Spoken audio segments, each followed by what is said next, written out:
Oh, man. That plays, man. I'm going to get hit. I'm going to get hit with motherfucking DMCA strikes. I don't like that.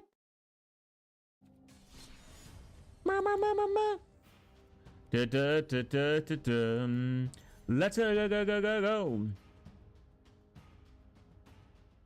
Guys, we see Rust adoption happening at a fast rate. Ubuntu Canonical making a legendary move, base move in my opinion. Very cool. To adopt sudo-rs, you know, sudo but written in Rust. That means Rust stocks will go up to 1,000,000% if you invest into memory safe languages, and you will become rich and a millionaire if you also adopt Rust policies.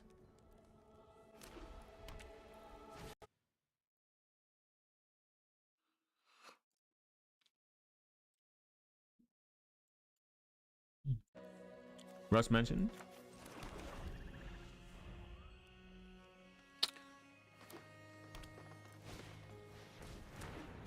Okay. Yeah, fungus time. I'm a fun guy. Oh no, I thought you meant you're a fun guy. Ooh. Artifact it. Start it. Target artifact to start targeting. Change, draw a card, then you may put in the land. Oh, if you sacrifice. Oh, base. Yeah, nice. Huh, interesting.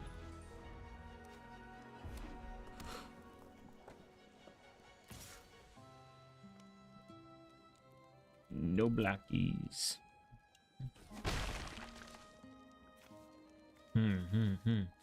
Interesting.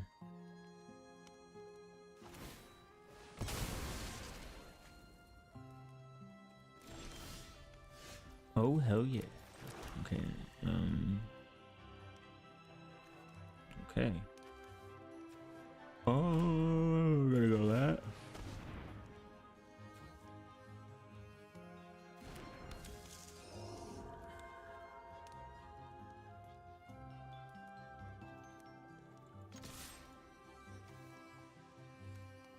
Get him some poison counters. Poison counters are great.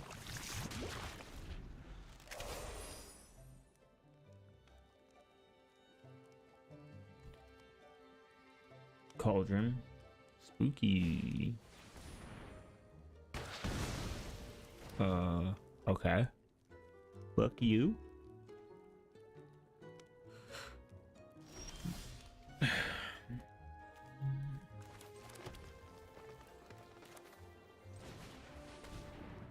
Need 2 more land. 2 more land. 2 more land. I guess I could do this. Yeah. Good time.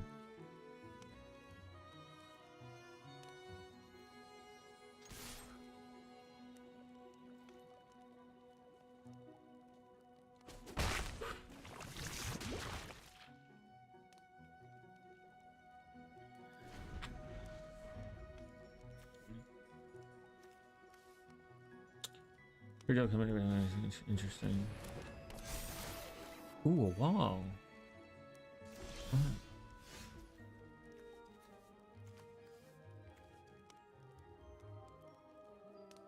Ooh, okay. Not really worth it. It's never worth it to a 1, you know what I mean? I guess I can tag. Yeah, I can tag with all 3. Boom.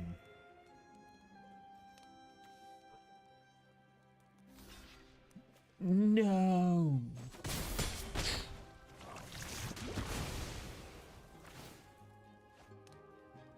You got it anyways. What a goober. 2 more lands. 2 more lands. 2 more lands. That's all I need. Give me 2 more lands. And then everyone becomes an ooze.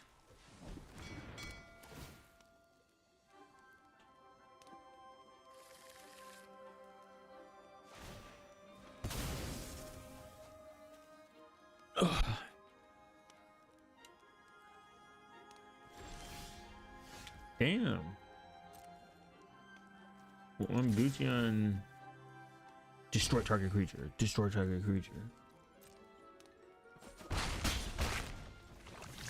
Boom, boom, boom, boom, boom, boom, boom, boom, boom. Let's do that. Open a new tab.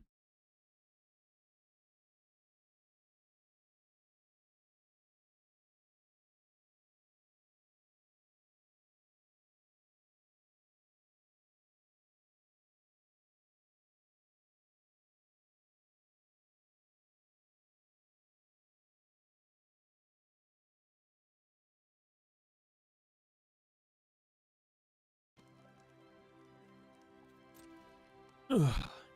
Beautiful.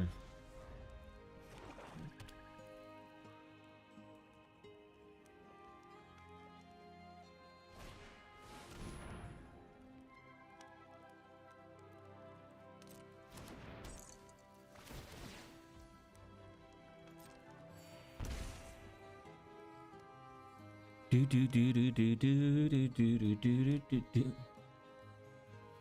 I heard people in America need to do facial scan right now if they want to use the plane. No, you can reject it. I just flew not too long ago. There's a sign that allows you to reject it 100%. People just don't. But if you want to hear something actually super fucking awful, there is now something that might get passed where it's going to require you to upload your fucking ID to use the Google Play Store. Like your age verification, some age verification bullshit. Oof, it gets under my skin. There's a lot of things. Look, America's not perfect in a lot of sense in terms of like GDPR, like for data privacy, but we do have some like decent like rights that allow us to actually like reject stuff, like where it might infringe on our privacy. I'm not a lawyer, but we have some I think there's some countries with better protections on privacy, but they might have worse protections for something. My favorite fetish streaming again every day. So I think that it is fundamentally a problem that like technically they're even looking into making it like I think this is something that's recent. The court agreed that the biometric data is not protected under the 4th Amendment, if I'm not mistaken. And if that's true, then that sucks. Like fingerprint, you can be forced to use it. Not a fucking fan of that. Somewhat authoritarian, and it's a problem because I think fingerprint unlocking has its use case. I think they both have their advantages and their disadvantages. But does iPhone's App Store also going to do the same thing with having to put your ID and stuff? Like your license? I'm not entirely sure. I have to read over. It's brand new. It's becoming. This is something that I came across as a news article. I have to actually read into it, but it is on a suggestion to become law. The thing is, in America, people think executive orders are laws. They're actually not. But they can lead to a common misconception of what is a law. But so we get distracted with executive orders. It's more of like, hey, go do this, but it's not a law. I'm not saying they don't have any influence or anything, but we get distracted and then we forget the actual terrible laws that are infringing on our privacy is getting passed by legislation. So that does suck. Switzerland and Iceland are pretty chill from what I've heard. They have Germany has decent privacy. It just kind of depends. We just don't have anything on the federal level, which I fundamentally have a huge problem with. Whether people like federal government, they say, the thing is, like, people are like smaller government. So you want a smaller government that could be completely worse to have no checks and balances. That'd be bad. Humans are. I'm not saying the federal government is perfect. Firefox is cancerously slow today. Me, Firefox hater, uses Firefox. So like I think there are good arguments why we need a checks and balance, but we also need good, strong protections for us on the privacy level. Like I want to be able to have my data deleted and actually taken care of, like done in principle.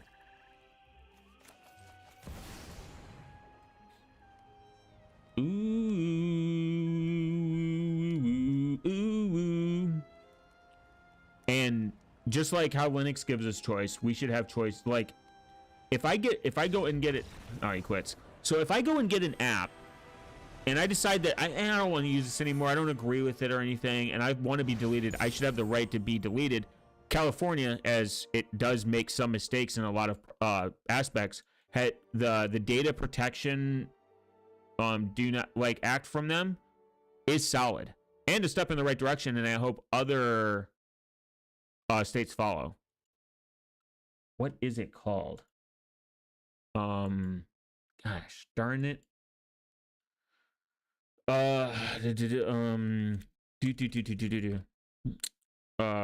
ID uploading to you to use the Play Store. Not typing on screen because I can't spell. And apps placed Apple Store. This is where Android shines, though. I do not need an app store. I do not need the play. Oh no, Ryan hopped on. Ryan hopped on because he's drinking. Oh, this never happened. That'll never happen. It's. What do you mean it'll never happen? That's retarded to think that there's no fucking way you would have to. You guys are acting like shit laws can't be look,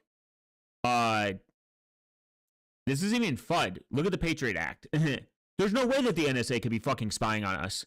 I'd legit use the Aurora Store if that shit happened, and that's saying something. If you willingly admit that you would use the Aurora Store when a Crescent exists. We got fucking APKs we can just download. We have GitHub.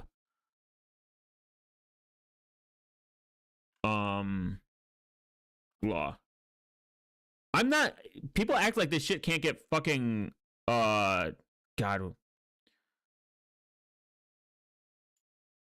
Suggested. It's already in a state. There's a sober today. Nice.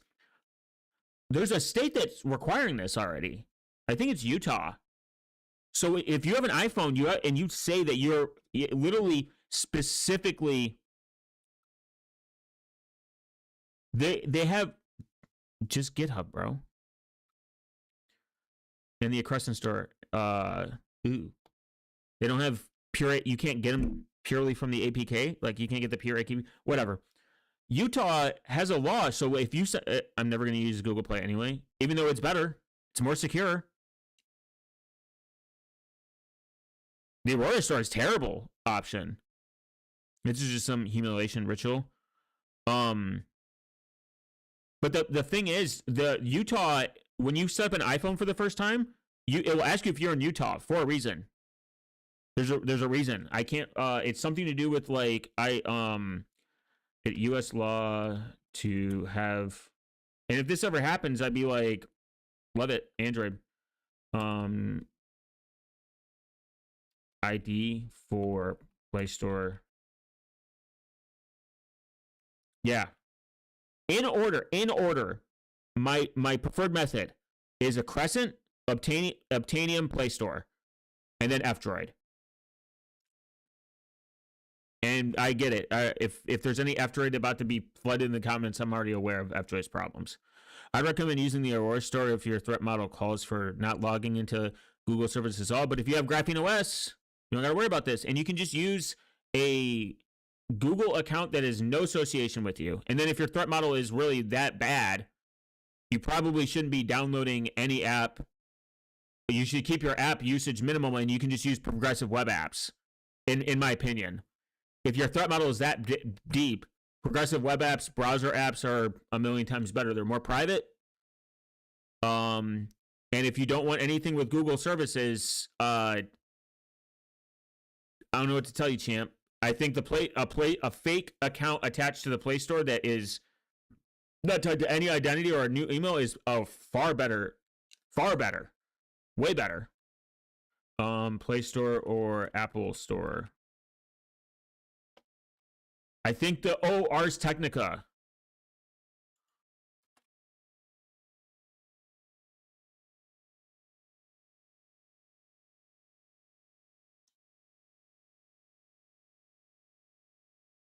Temporary Google account with Orbot or VPN, I guess.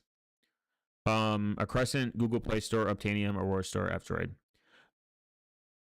Look, if you are fundamentally somewhat conscious and you know how to verify like signatures of applications and you care about updates, I think you can get away with Obtainium most of the time. A Crescent makes it much easier for people.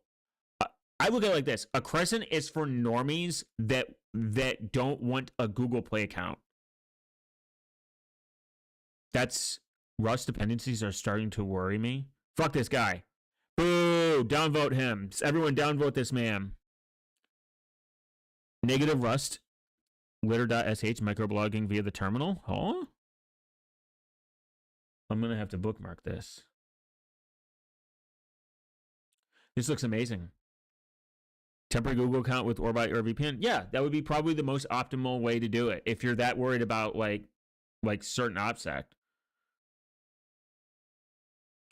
This is kind of cool. I can read via the terminal. Look, Wyclef, terminal application mentioned. Rust mentioned that. God, where did I see this? I could just do Ars Technica.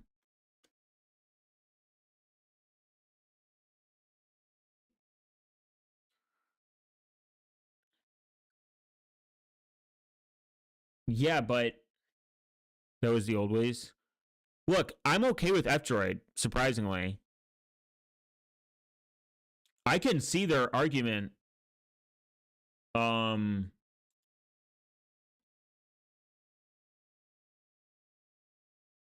No. I think it was under policy. Doge software engineers computer infected by info stealing when there were basically no better alternative still. Yeah. The guy presented the RSS feed reader method, which I did. Yeah. Side of burritos.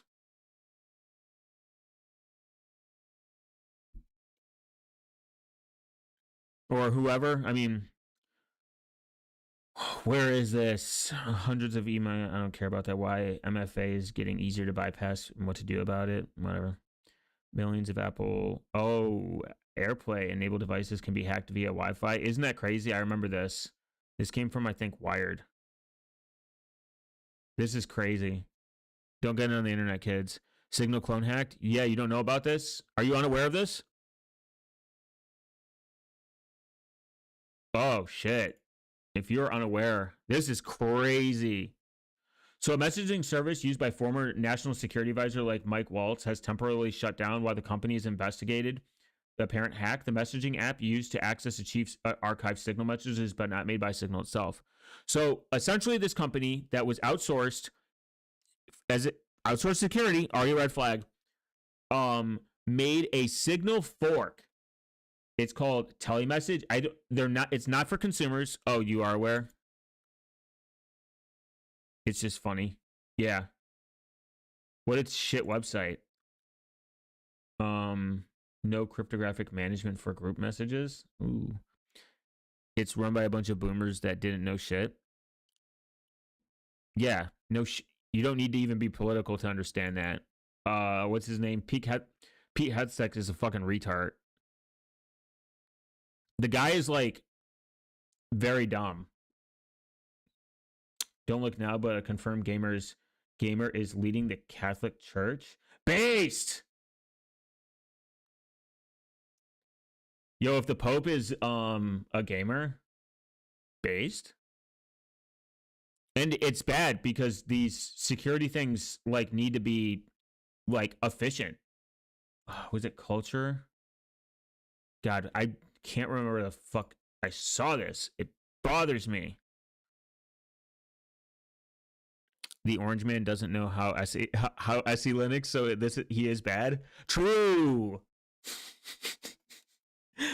They haven't endorsed Rust yet. The Pope should learn app hardware. That'd be so funny if that's like how someone runs their campaign. They're like, guys, I know how to run. I know how to write SE Linux policies. Guys, the new standard OS for the United States government is Gen 2. Riced though. All the coders wear programming socks. If we get a Pope to use Linux, base, that would be awesome. That'd be the greatest headline to wake up to.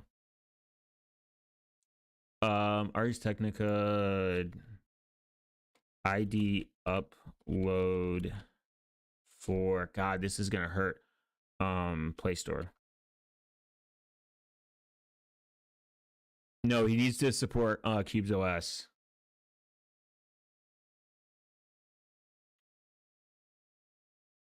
Maybe it was in my fucking bookmark. Sometimes I bookmark shit and I'm like, oh, that'll be for later.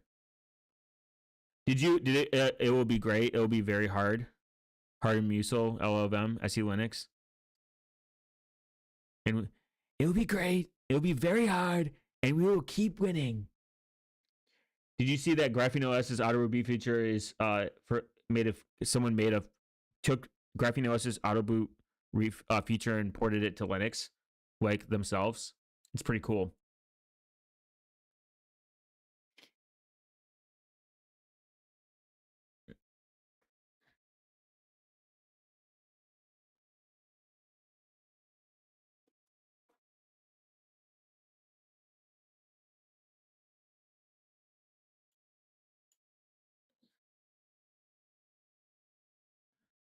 I did see. It looks pretty cool. I don't know who this person is, but Lightning Talk, web development in Python, German, gross on Python. Your Linux full disk encryption is useless. Fix typos and some small clarifications. So you're running. I basically have an RSS feed of your community. That's some boomer shit right there. Only boomers fucking have RSS feeds for their community. Tabs also, by the way, Secure Blue, Kick Secure. I figured. Kick Secure did release a really cool tool though. I think this is actually nice, and I've already tested it.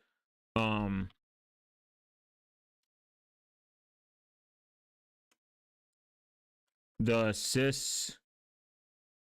system maintenance. First, close tabs, by the way. Save your RAM. This is actually a cool feature. It's a system maintenance user, so it pretty much removes sudo. No sudo, and then you switch over to sudo for when you want to do like updates. It's called user system mainnet split. It's enabled by default in XFCE and above. It's pretty nice. It's kind of cool.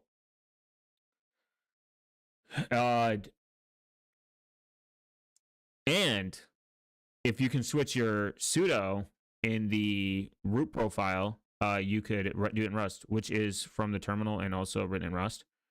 I use Newsboat as my RSS reader. Yeah, some boomer shit. From the terminal, but Rust based. Rust mentioned, guys. Everyone, I should figure out how to do a bot so anytime that someone types the word Rust in chat, that it just it pops a little sticker or something. I'll have to figure that out. That sounds kind of funny. Like if Rust is mentioned, and if SE Linux is like if I could figure out like keywords, and every time it's mentioned, a little crab comes out or something, that'd be kind of funny.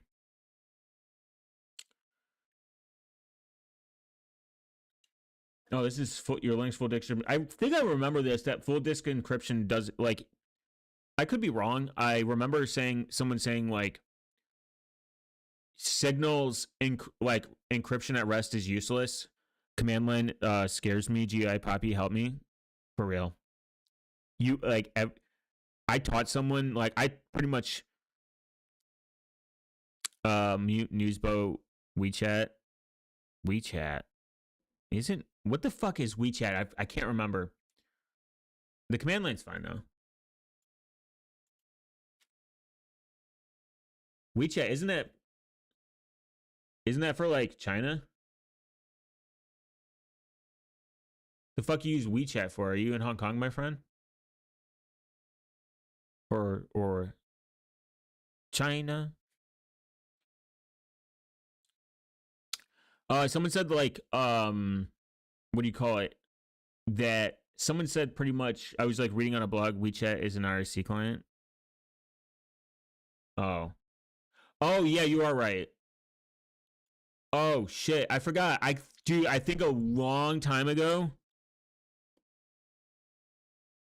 Oh my god, yes, I did. I do remember this. What did I use this for?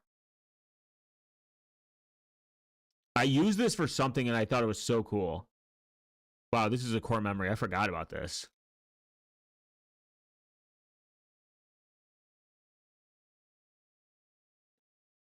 I forgot WeChat even existed. There was a reason I used it.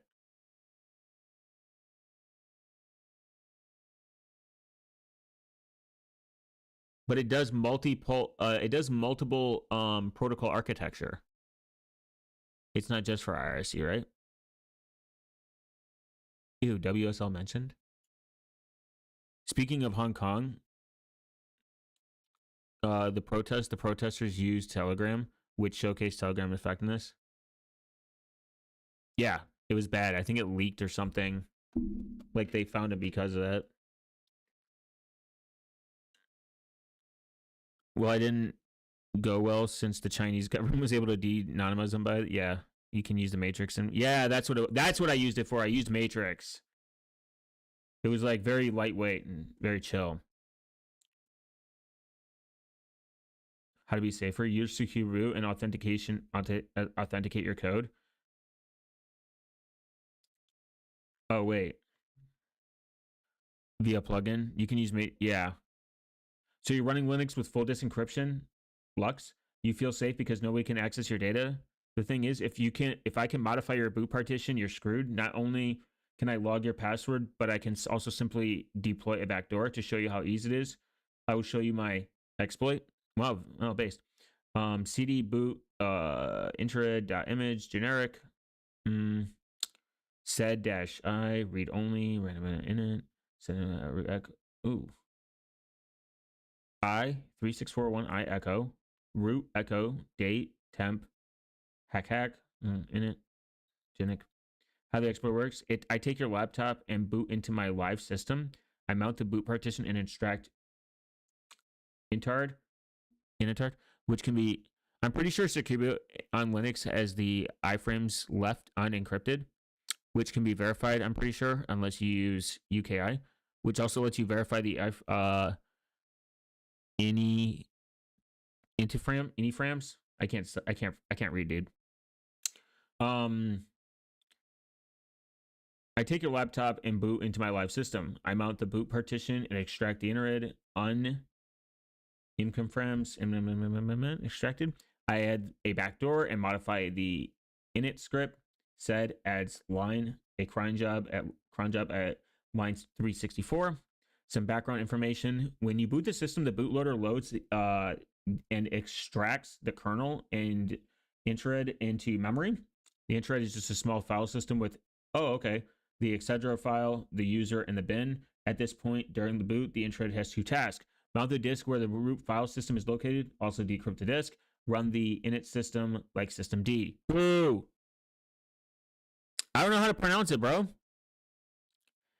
NET frames. NET frames? Like, do the thing. Do the phonic thing. You know what I mean? Hit me with some phonics, man. Like, spell how it pronounces. And then I'll correct. I can't read. The init script is run automatically. If we look into the end at the end of the file, we can see that it's executing the init system. Execute, run, init, drop, caps, run. Okay. At this point, the root mount holds the directory of already mounted root file system. Our sed insert adds a line just before the init system is executed. Look at the blog post at the image at the top of the post. To modify the root file system, we need to add the R kernel parameter or overwrite the init script as we do. Sed -I randomly read. Okay. After backdooring the root file system, we rebuild and overwrite the original intard. Is it intard? Retard.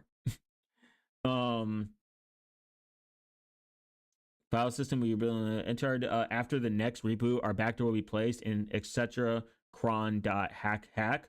If the user updates the system, our backdoor will be overwritten, but our malicious cron job persists. Interesting. Wow. Boot my partition is encrypted. This makes the whole thing more difficult implemented. Oh, but my boot partition is encrypted. This makes the whole thing implement, but the problem remains. The code that asks you for the password needs to be authenticated or encrypted. Depending on your system, you'll need to patch an early stage of grub, core.image, check out my POC. If you're booting in BIOS, mod, or grub activity, if you are using EFI boot, how to be safer. Use secure boot to authenticate your code. Use measure boot with a TPM. Add a firmware password to prevent strangers from booting USB to settings. True. This is how people should fucking do it. At least the last part. Like, also update your firmware. Some debugging tips. There is a ls frames to get debug out of the upper remove client boot parameter. Wow. Authenticated boot and disencryption on Linux. Wow, base. The strange state of authenticated USB guard.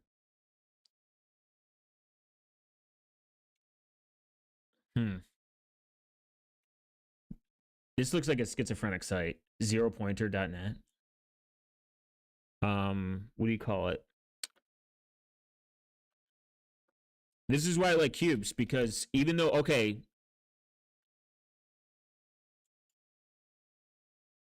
obviously the BIOS, I just write an encrypted. I obviously still do full disk encryption. I have a BIOS password to get into my firmware, which I always keep updated. But to be extra, like obviously, Cubes OS doesn't automatically mount any drives, which is good. So it kind of helps. Is it perfect? No. Can it probably be exploited? Maybe. But if you have physical assets, it doesn't really matter. But I like that it separates all that. USB guard software framework helps you protect your computer against rogue USB devices, aka bad USBs, by implementing basic whitelisting and blacklisting capabilities based on device attributes. Future rule language for writing USB device authorized policies, daemon components with IPC interface for dynamic integration and policy enforcement, command line and GUI interface when running a USB guard instance, C++ API for integrating with no Rust. Wow. Currently, USB guard only works on Linux to enforce user-defined policies. It uses the USB device authorization feature implemented in the Linux kernel since 2007. Read this document if you want to know more.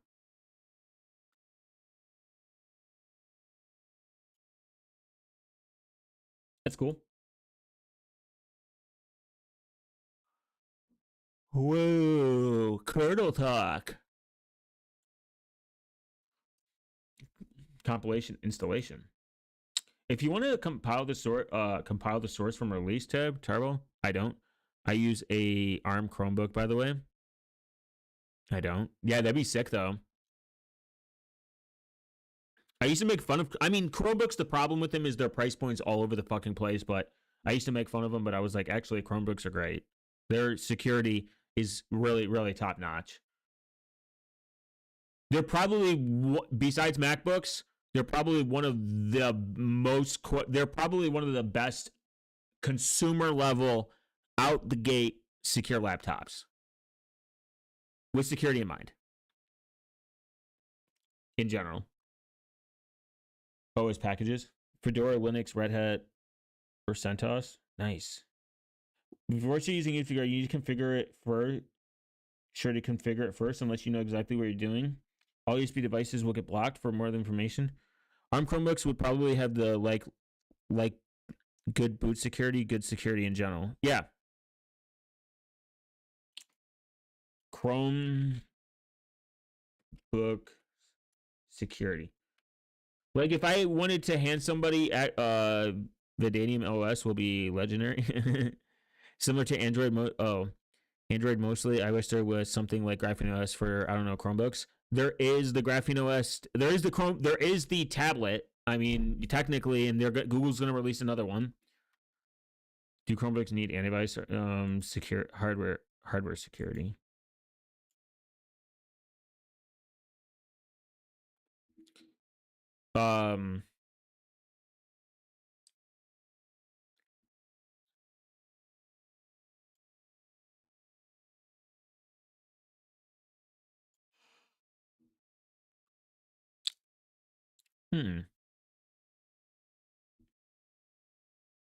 We have Chromebook at home. Guys, do we get Chromebook at home? What is it?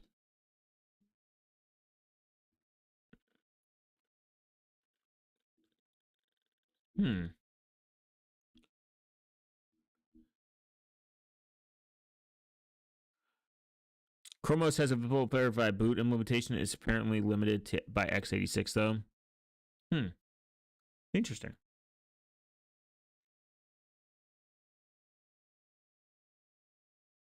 The AI is just so fucking cringe. I hate it.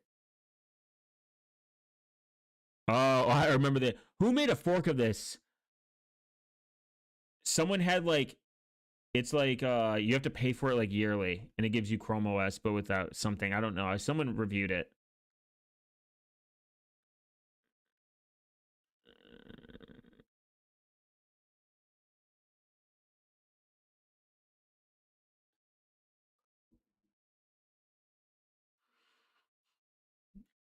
Interesting. TDR, Linux has been supporting full disk encryption and technologies such as UEFI Secure Boot and TPMS for a long time. However, the way they're set up by most distributions is not as secure as they should be.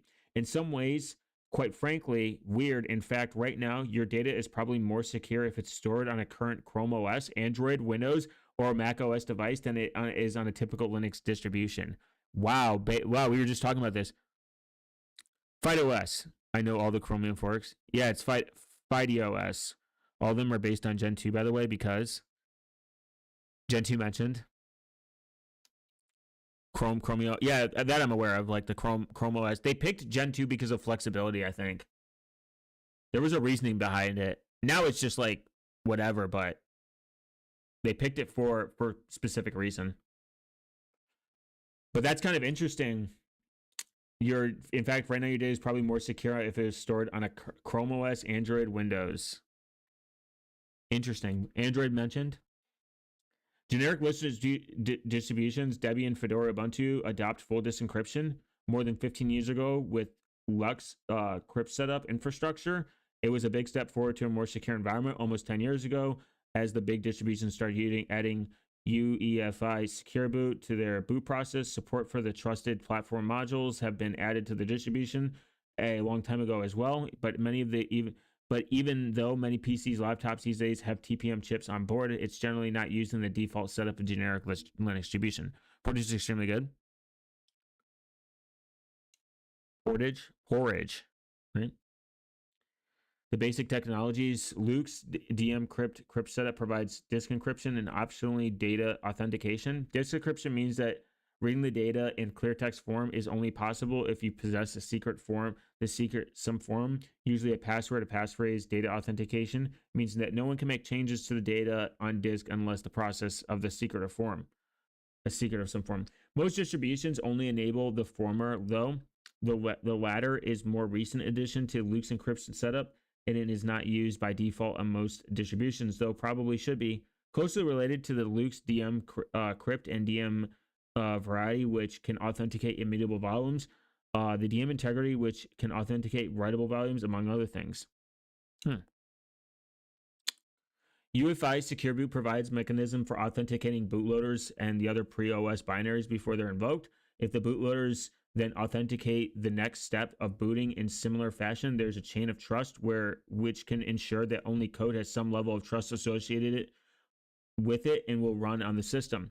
Authentication of bootloaders is done via cryptographic signature. The OS bootloader vendors cryptographically sign the bootloader's binaries. The cryptographic certificates may be used to validate, so they choose it for that reason. So like that packaging tool in Gen 2 were perfect for Chrome OS. Oh, okay. Oh, interesting. Okay. Isn't that what happened with Lenovo though? They had like a backdoor like certificate authority, and people it was full trust. As they signed by the Microsoft, and since Microsoft certificates are basically built into all of today's PCs and laptops, this will provide some basic trust chain. If you want to modify the bootloader of a system, you must have access to the private key used to sign the code or the private keys to further up the certificate chain. TPNs do many things. For this text, we'll focus on one facet. They can be used to protect secrets. For example, to used in disk encryption, see above, that they are released only if the code that booted the host can be authenticated in the same form. This works roughly like this. Every component that is used during the boot process, i.e. code, certificates, configuration, is hashed with a cryptographic hash function before it's used. The resulting hash is written in some small volatile memory. The TPM maintains that is write only, so the called platform configuration registers, PCRS. Each step of the boot process will write these hashes of the resources needed by the next part of the boot process into the PCRs. The PCRs cannot be written freely. The hashes are written and combined with what is already stored in the PCRS. Although the hashing and the result of them replaced by the previous value, effectively this means only if every component involved in the boot process matches expectation, the hash value exposed in the TPM PCRs match the expected values too. And if you use those values to unlock the secrets you want to protect, you can guarantee the key is only released to the OS expected if the expected OS and configuration is booted. Oh yeah, if you think this blog is from the creator of the systemd. Wow, that's crazy. Maybe that makes sense why this circle looks weird.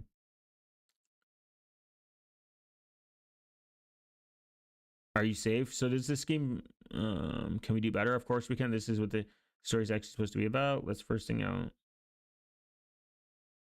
in detail.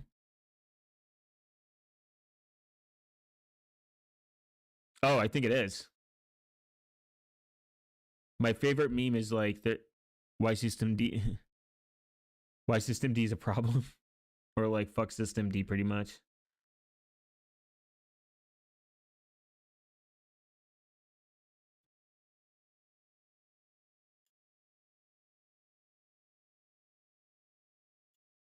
I'll have to bookmark that.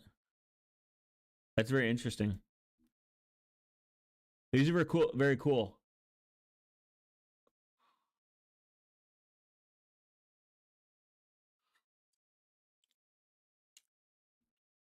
How to use BP ftrace, hands-on Linux accept query. How do you big Linux kernel module? Verifying a DKIM signature by hand. Man, had too much. That's funny.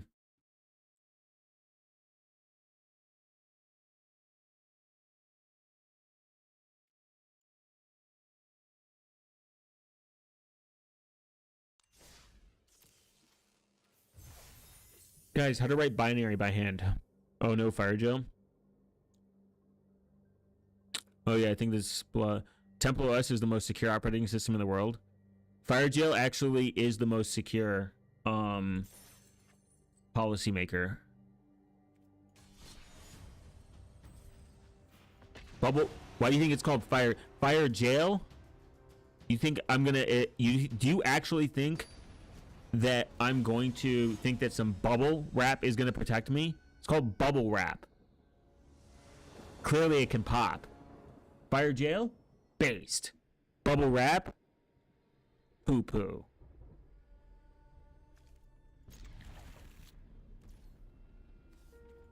It's got the word fire in it.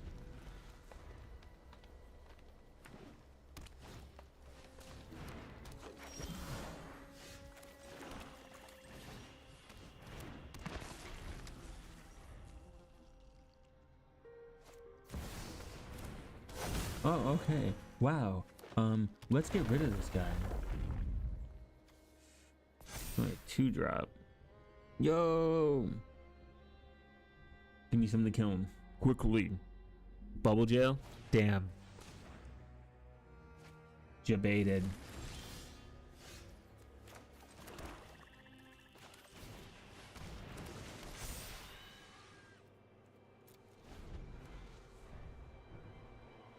Bubble jail clearly wins. It's got the word jail in it. Oh man, this guy's gonna be a super cock.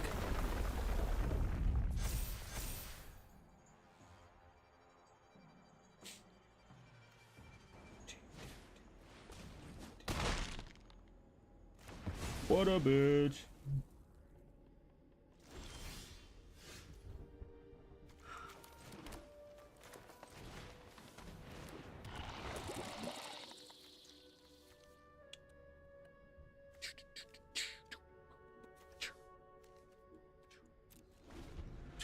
There's a Rust application sandboxing tool for Linux. For real? What's it called?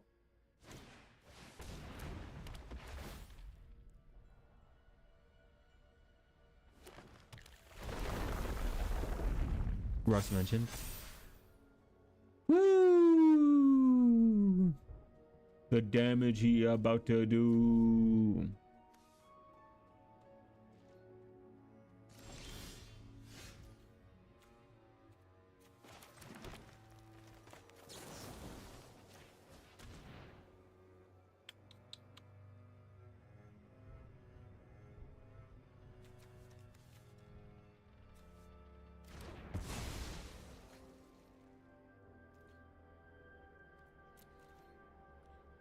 Interesting.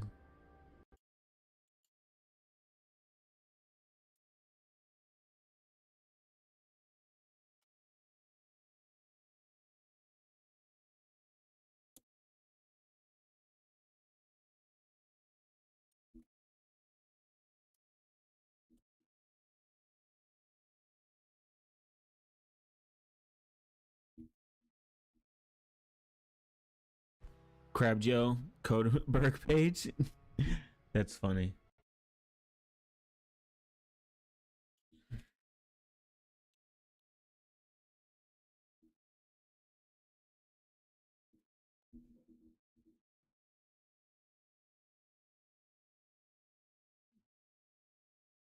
Wow.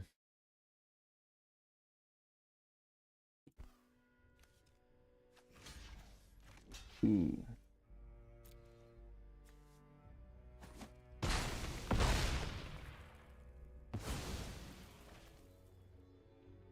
Should have attacked with everything.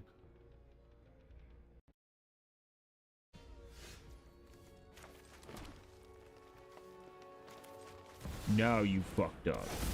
Dun dun dun! Dun dun dun dun! Oh yeah, it doesn't actually matter what I do. Okay, I made a mistake. Alright, I lost.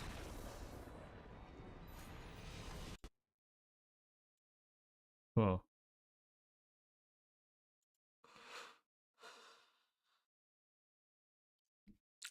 crabjill.codeberg.page.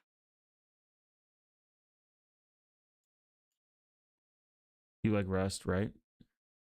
Let's look at it. Come on. I am. Shall mention though.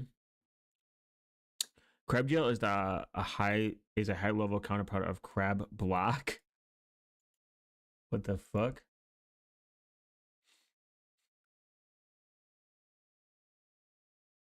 Low level unprivileged Linux sandboxing tool. CrabBlock is written entirely in unsafe Rust. it links against libc and libseccomp and features bleeding edge Linux security features like landlock or we refuse the game. Interesting.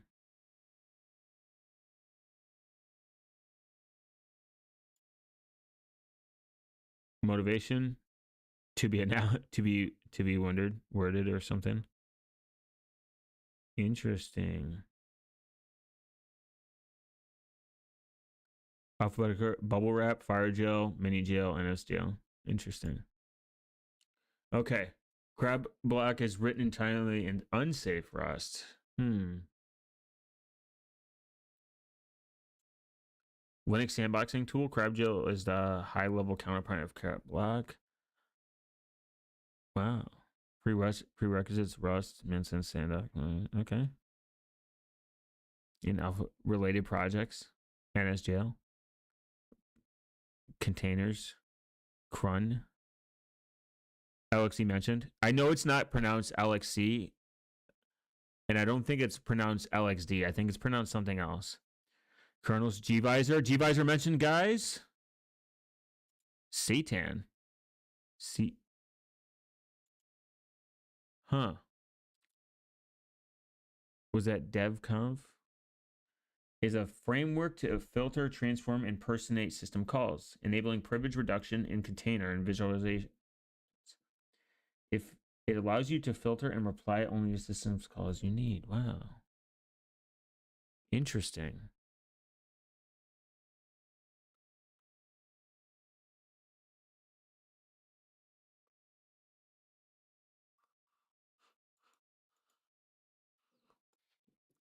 Mandatory access control, Linux security modules, sandboxed API, virtual machines, landlock.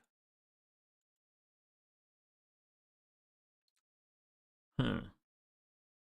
Landlock unprivileged access control. The goal of landlock is to enable restrictive ambient rights, e.g., global file system and network access for a set of processes. Because landlock is stackable LSM, it makes it possible to create safe security sandboxes as new security layers in addition to existing system-wide access controls. This kind of sandbox is expected to help mitigate security impact of bugs or unexpected malicious behavior in the user space applications. Landlock empowers any process, including unprivileged ones, to securely restricting them. We can make sure that landlock is enabled in the running in the by looking landlock up, running kernel. Okay, cool, very nice.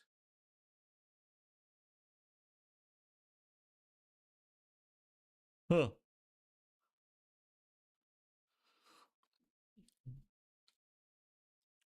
What is Tamio? Tamio is a name-based man. Okay. Oh. Sandbox API. Sandbox untrusted code is useful when you rely on third-party developer software when you can't have access to the source code or you don't have resources to perform a source code assessment. Sandbox can also be used as an additional security boundary for your own code, depending on your use case. Sandbox 2, Linux sandboxing using namespaces, resource limits, and seccomp bf syscall filters, providing an underlying sandbox toxic for sandbox API. Ooh. C++ though. Boo. Bubble wrap sandboxing tool interplay a subset of user namespace and used in execution. Yeah. Gvisor mentioned. WebAssembly, a binary front portable binaries. Okay. Flatpak, nice. Built on top of bubble wrap.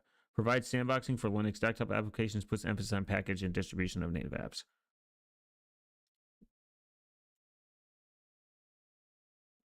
Hmm.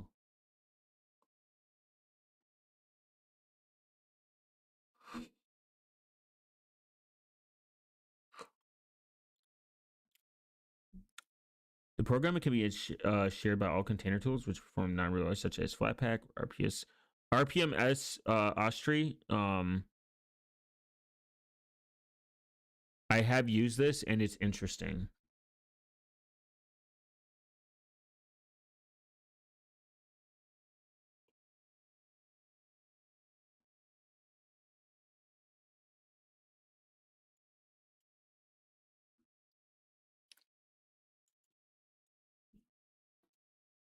Got defeat though.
There we go.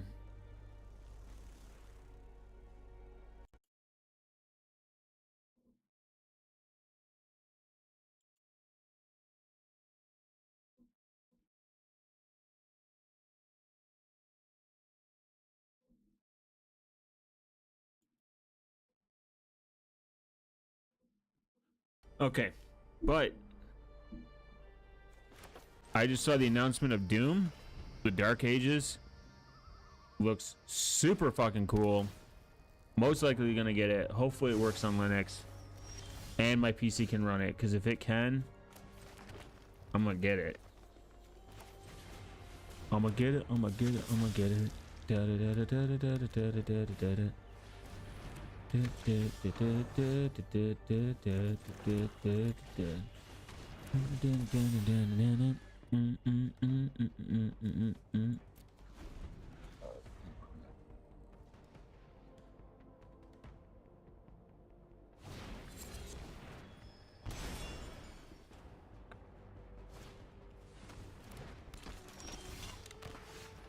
Oh yeah.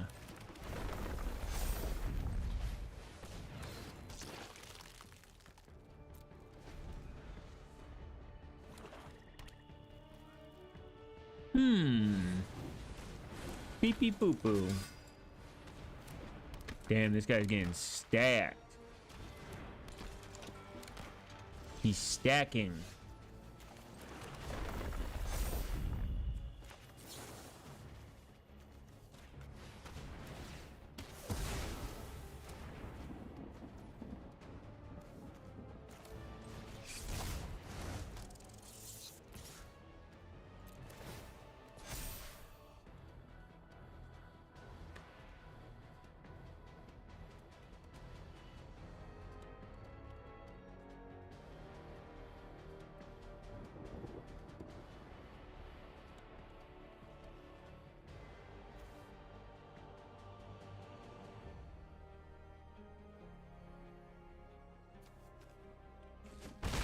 What is this guy thinking?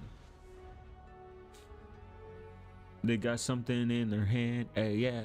It's probably really, really cool. Oh, yeah. Damn.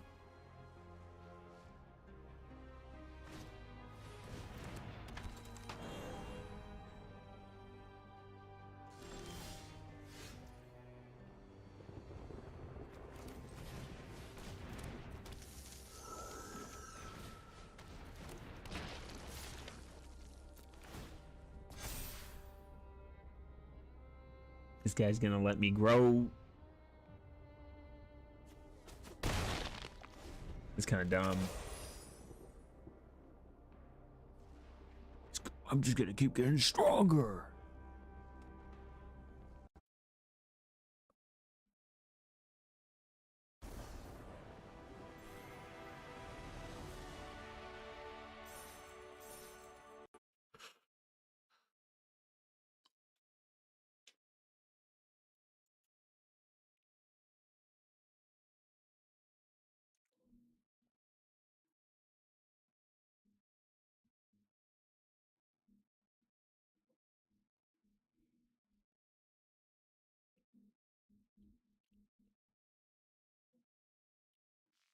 All right, base victory.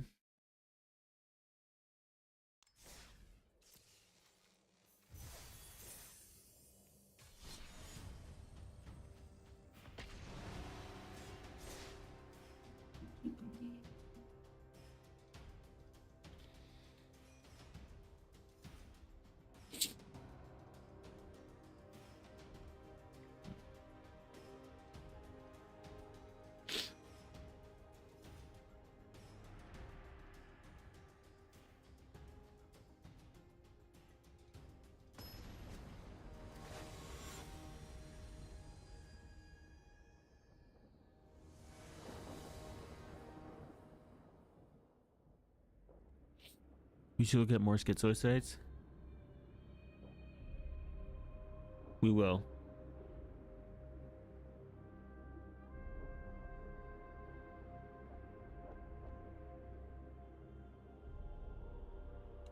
Probably tomorrow though. Tomorrow's Sunday. Sunday, I'm gonna be working on. Sunday I'm gonna install Gen 2 Live in a virtual machine. That I know I'm working on. More Rust, learning Rust. And schizo sites, and I'll be able to stream longer. Sunday I have more time to stream longer.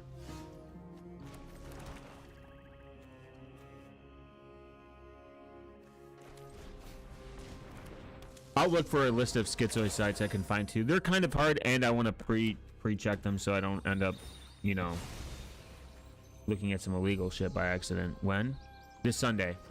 Anytime after 5 or something.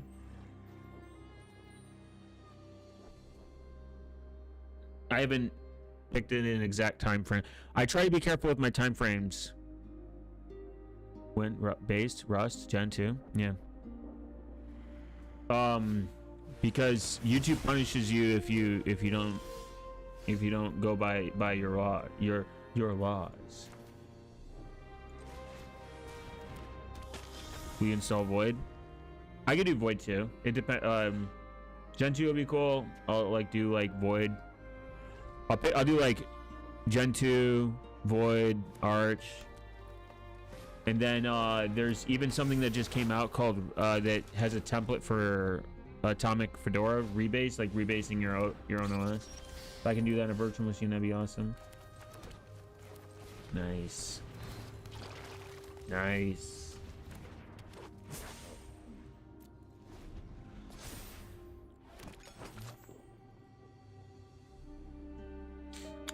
Like I could install Arch from Arch 2. Windows hardening, run this script, click 2 buttons. I mean, Windows is decent. It's not perfect, but it's decently hardened out the box. Damn. Motherfucker took it.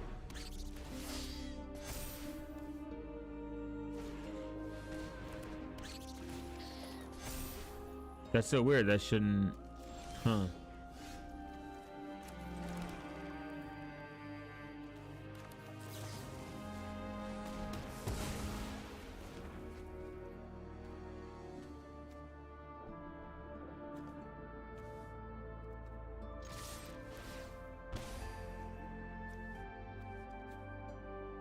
Windows hardening, set this as cal parameter. Write SE colonies, do this. Mac OS hardening. It's already hardened. Yeah, I mean, you gotta remember Mac OS. Chrome OS already hardened. Mac OS, Apple only has to worry about little to no hard, you know what I mean? They're very uniformic, and I think that's what makes their success very good. They're everything has to look the same. Everything has to be done the same. They have a particular... Linux is homogenous. It's a ton of people that... Where's this motherfucker getting these? So it does suck. But that's Linux, baby. That's freedom.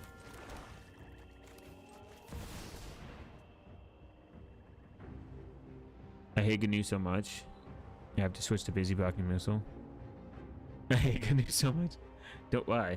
It's freedom, baby. That's the point of Linux, man. I don't really fuck with Fedora.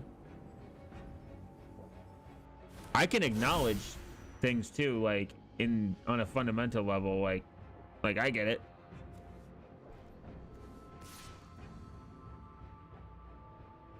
Does he have death touch? Okay.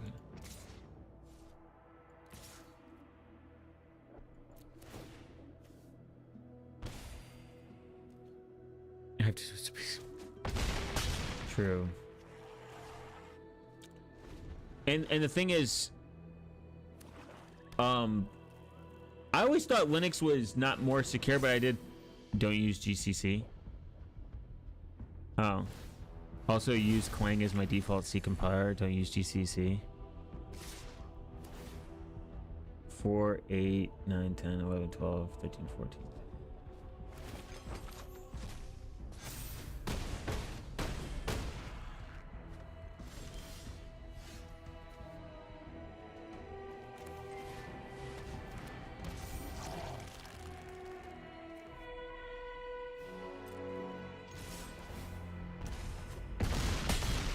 Bitch. They make insecure bloat shit software. Fuck GNU. Bro, all my homies hate GNU. Hell no. I love GNU. I think that they're... The thing is, at the end of the day, I understand software security is important. I acknowledge it, and I even appreciate it, and I think it should matter to a certain degree. But at a fundamental level, in the terms of Linux, I'm afraid it's open source. I'm a FOSS advocate. In hindsight, I would like them to get their shit together. Anyway, that's the end of my rant. I would like to make sure they get their shit together and get better security and definitely work on it, yeah, like anyone else. But I think choice is the ultimate. I think choice is the ultimate decision. That's what Linux really is about, is choice. I believe people should remove the oh, it's transparent, oh, it's secure, oh, it's all these things. No, it's about choice. Embrace Unix programming. Fuck GNU. The philosophy of Unix is decent. I forget what was the Unix philosophy?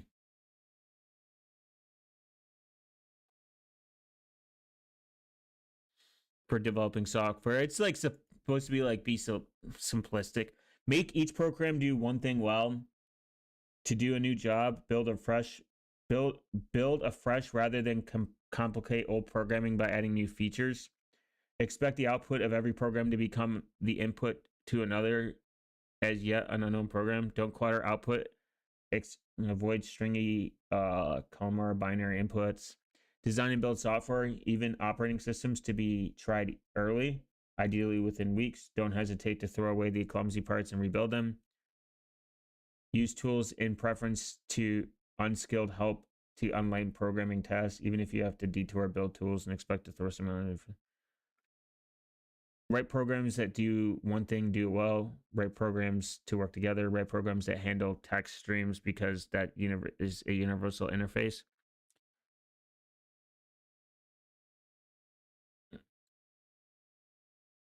I think that's like good advice. But at the end of the day, I embrace people's choice, man. Dennis Richard died.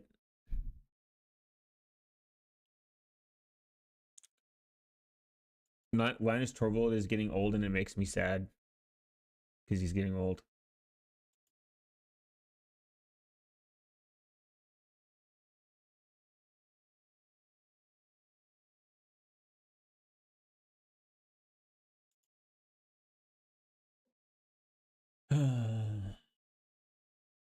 In 2011, bro, chill.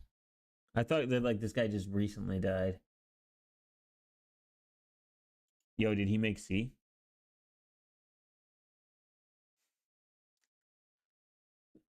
No, I think the founder.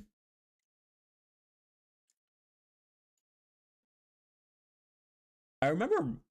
I had a vague memory of remembering this happening around that age. Linus Torvalds is 52, old, I think. Yeah, he is. He's getting old, man. It makes me sad. He was an American computer scientist. He created the C programming language and then Unix operating system in B language. C? What about B, guys? The B is the programming language developed at Bell Labs by Ken Thompson.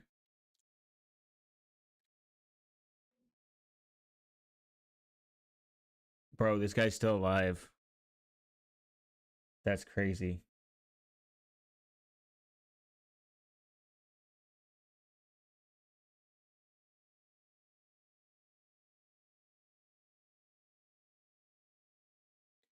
While writing Multimix, Thomas created the Born Again programming language, Bond programming language. He also created a video game called Space Travel later.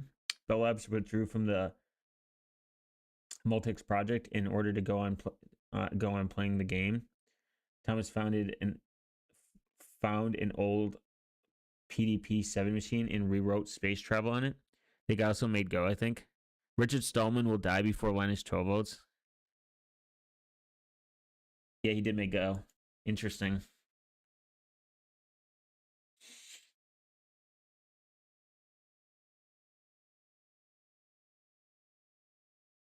Well, Richard Stallman has a lot of fucking health issues. I mean, look at Linus Torvald. This man's Finnish. This guy has a good diet, probably.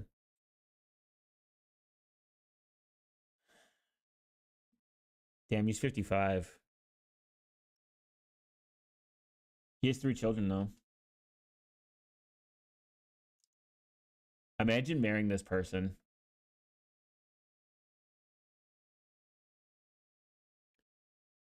Like, imagine marrying the guy that found Linux. And then, like, when he found you, he was like, she was like, I use, what if, like, she's like, Linus, I use Windows. Like, what if his kids use Windows? Great immigrants word in 2019. This was almost 10 years ago.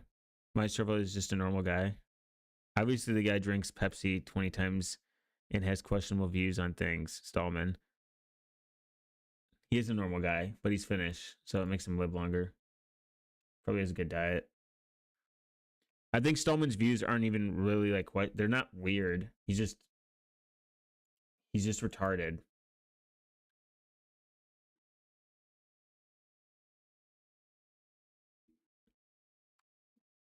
Let's see. How old is he? Well, he's 72. He's got 20 years on fucking Linus. That's pretty impressive. That he's been, but he's had some like health problems. Have you ever went on his website? He writes a lot, dude. I want to know how the fuck he has all this time to write. He has a lot of time. 1953. He's almost, yeah. He's got less than 20 years. Less than 20 years on fucking Linus Torvald. He had a troublesome relationship with his parents and did not feel he had a proper home. He was interested in computers at a young age. Hey, man, he went to Harvard. What did we do? We're just on the internet.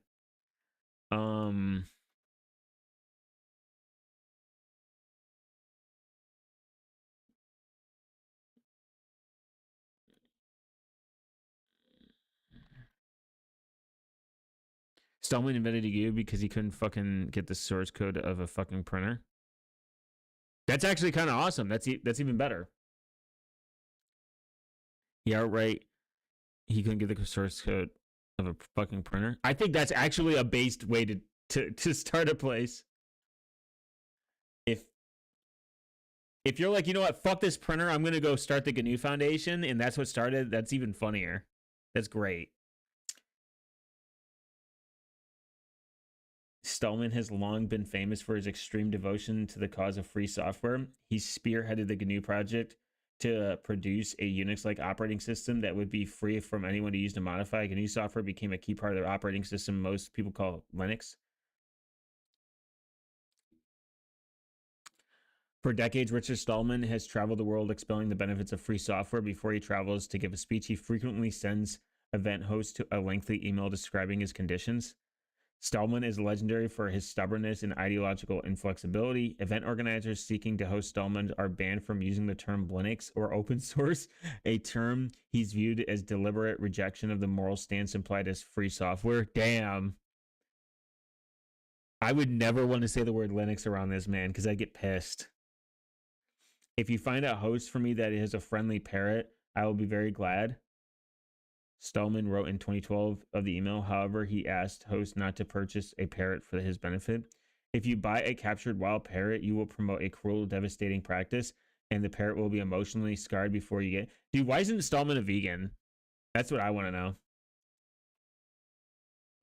I think he debated an animal rights activist. There's like a video I always see of him debating. It was kind of funny. If you buy a captured wild parrot. For decades, Stallman has refused to use any proprietary software, which has meant opting out of many contemporary technology projects. If organizers want to stream his speech, they must arrange to do so using entirely free software. A novel challenge in a world where so much video streaming software is proprietary. The stubbornness was on display in the email thread because Stallman's downfall at MIT. At one point, someone linked to a deposition given by one of Epstein's victims. I visited that URL and got a blank window, Stallman wrote. It is on Google Drive, which demands running non-free software in order to see it. He asked someone else to download the file and send him a part relating to Minsky. That's so funny. I use Alpine, by the way. Stallman, I'm a NixOS hater, by the way. I just like came across a NixOS post and I was like, this sucks. I don't know why people, I don't get the hype. I wouldn't say I'm a NixOS hater. I just don't get the hype. When Stallman's emails were published, it caused an uproar at MIT and the free software community on the broad of the internet. People began digging into Stallman's past writings and found other controversies. I think everyone age of 14 above ought is crazy, by the way. Like if you say ought, if you start this conversation with ought in sex, though not indiscriminately, Stallman wrote in 2003 about the UK banning minors from having access to sexual explicit material. Some people are ready early. How dare you hate NixOS? I'm not a fan. I've never seen the point of it. And you could like list off 30 benefits and I'll just be like, yeah, I don't care. In 2011, early, it's unnatural for humans to abstain from sex past puberty. And while I wouldn't try to pressure anyone to participate, I certainly encourage everyone to do so, he added. Imagine this man having sex with you. I don't think Richard Stallman's ever touched a woman. Does he have kids? Does him and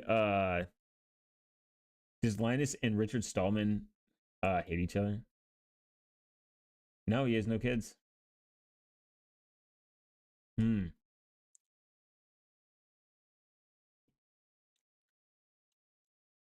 I thought they didn't like each other. Or they just don't get, or there's probably, what if they be, it'd be funny if they never met, actually. That'd be even funnier.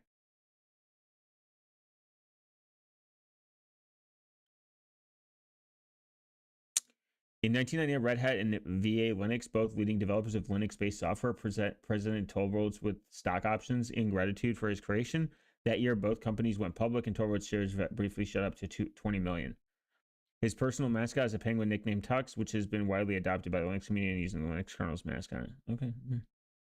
Although Torvalds believes in open source is the only right way to do software, he also said that he uses best tool for the job, even if that includes proprietary software.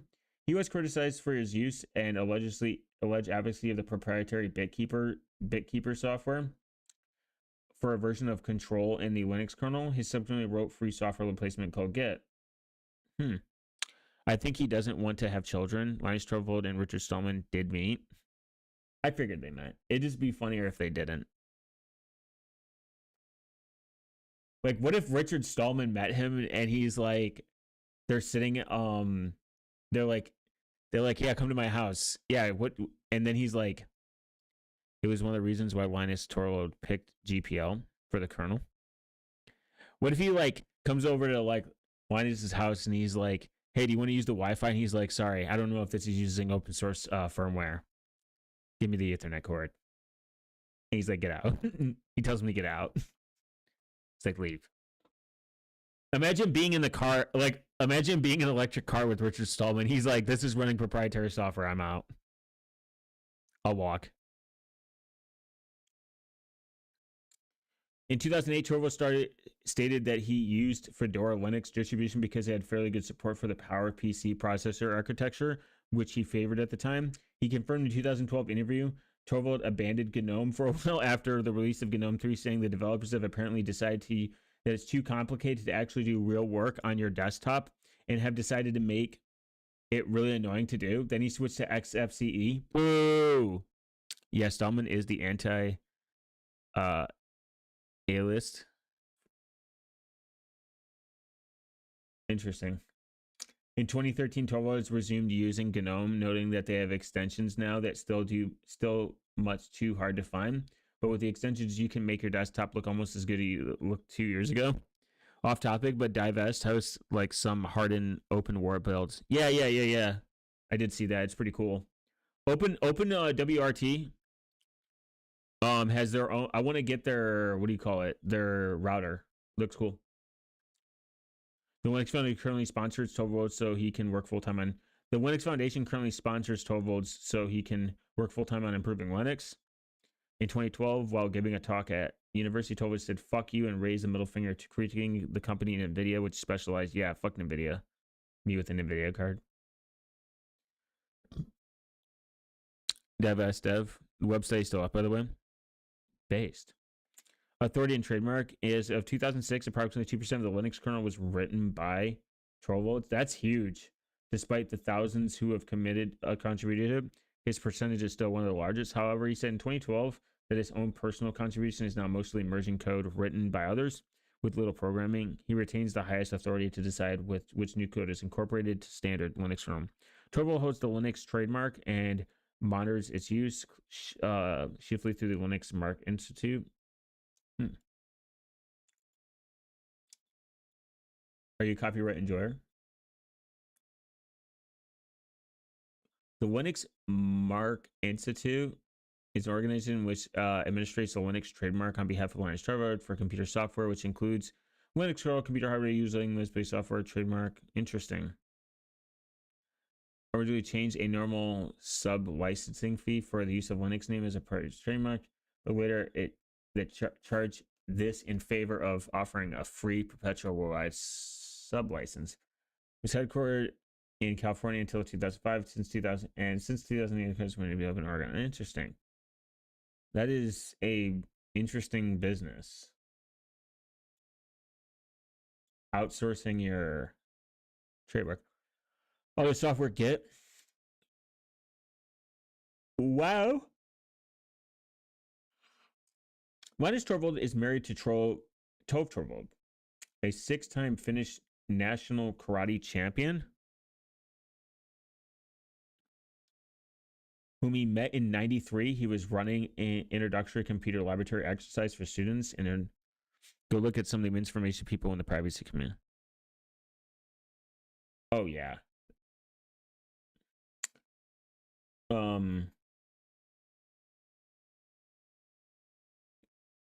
Attendee to send him an email as a test, which Torvald responded with an email asking for. He was running an introductory computer laboratory exercise for his students, and he instructed the course attendees to send him an email as a test, to which Torvald responded with an email asking for a date. They were later married and have 3 daughters, 2 of them whom were born in the United States. The Linux kernel's reboot system call accepts their dates of birth written in hexadecimal as magic values. Torvalds has described himself as a completely a-religious atheist, adding that I find people to think religion brings morals and irregulation in the absence of rejection of religious beliefs and practices. It encompasses a wide range of viewpoints. Okay, interesting. I actually think the text from both, it gives people excuse to say, oh, nature was just created in the act of. You mean he would go lit when Linux, man? Oh. That's true. If I wrote Git in Linux, I'd probably get pussy too. When discussing the issues of church and state separation, he said, yeah, it's kind of ironic that many European countries, there's actually kind of a legal binding between the state and state religion. In line is The Liberator, a story about the March Linux World Conference. I want to go to this. Oh, it's not around anymore. Said there's like 2 golden rules in life. Do others we do to them. 2004, he moved his family to Portland, Oregon. Became a United States citizen, registered to vote in the United States. As that year, he was unaffiliated with any U.S. political party, saying, I have way too much personal pride to want to be associated with any of them, quite frankly. Linus developed an interest in scuba diving in the early 2000s, and he's achieved numerous certifications. I forget about this, that he is a professional scuba diver.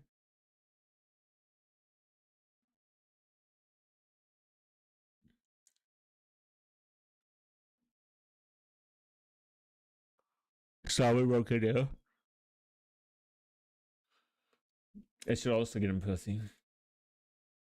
If you actually want, what is it, Reddit? Reddit r/privacy. This is actually a terror. This and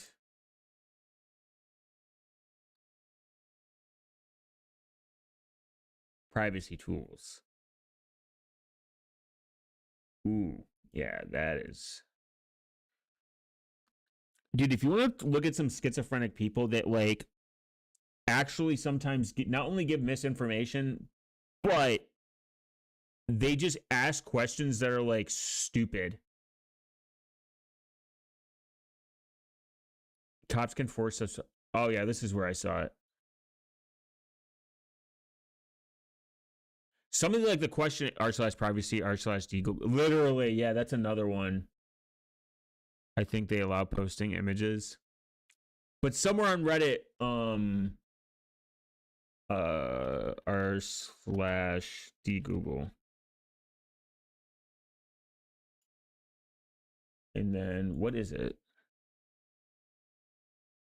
I'm bound to find that article.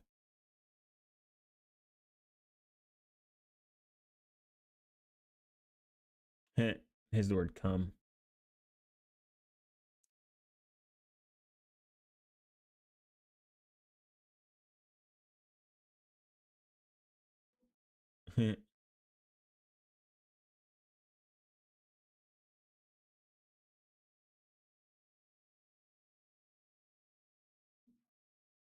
No.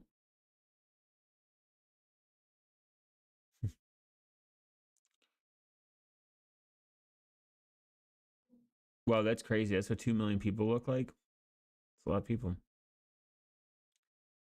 Okay, back to before I get distracted. Is Ubuntu a history? Oh, so is Ubuntu history now? No. Everybody's not rocking cubes. Now I'm rocking Harden Gen 2. Yeah, he's a Gen 2 user. So first, found a USB drive on my porch, but I'm sure whether it's mine. How can I check that safely? Attorney General Pacton secures historical dollar settlement with Google related text and data privacy rights. Proposal allow.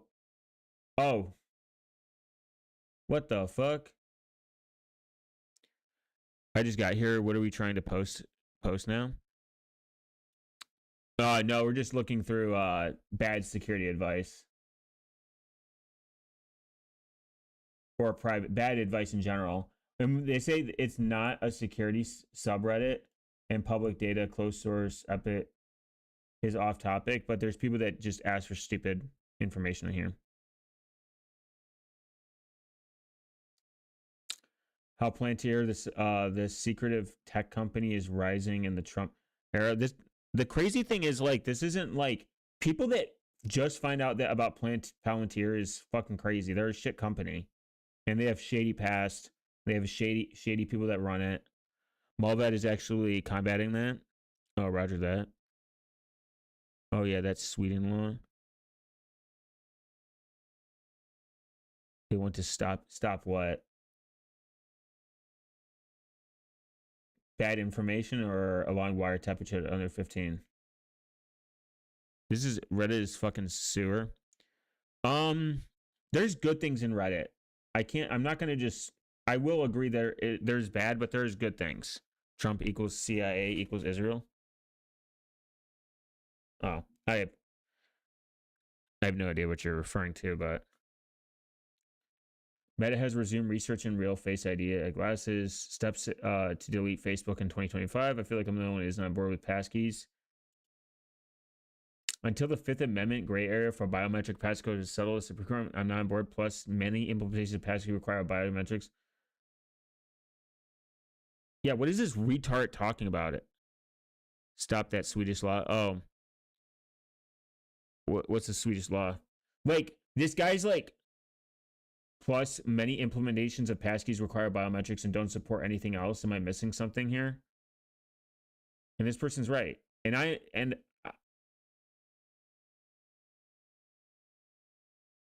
Like, what is he talking about?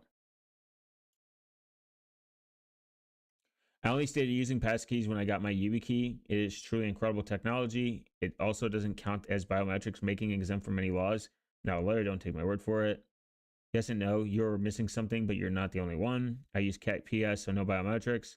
Passkey implementations are still very hard to mitigate from one system to another. That's true. Passkeys are literally better security mechanisms than password. Also, the Fourth Amendment, not the Fifth. That's the concern and the issue already clarified.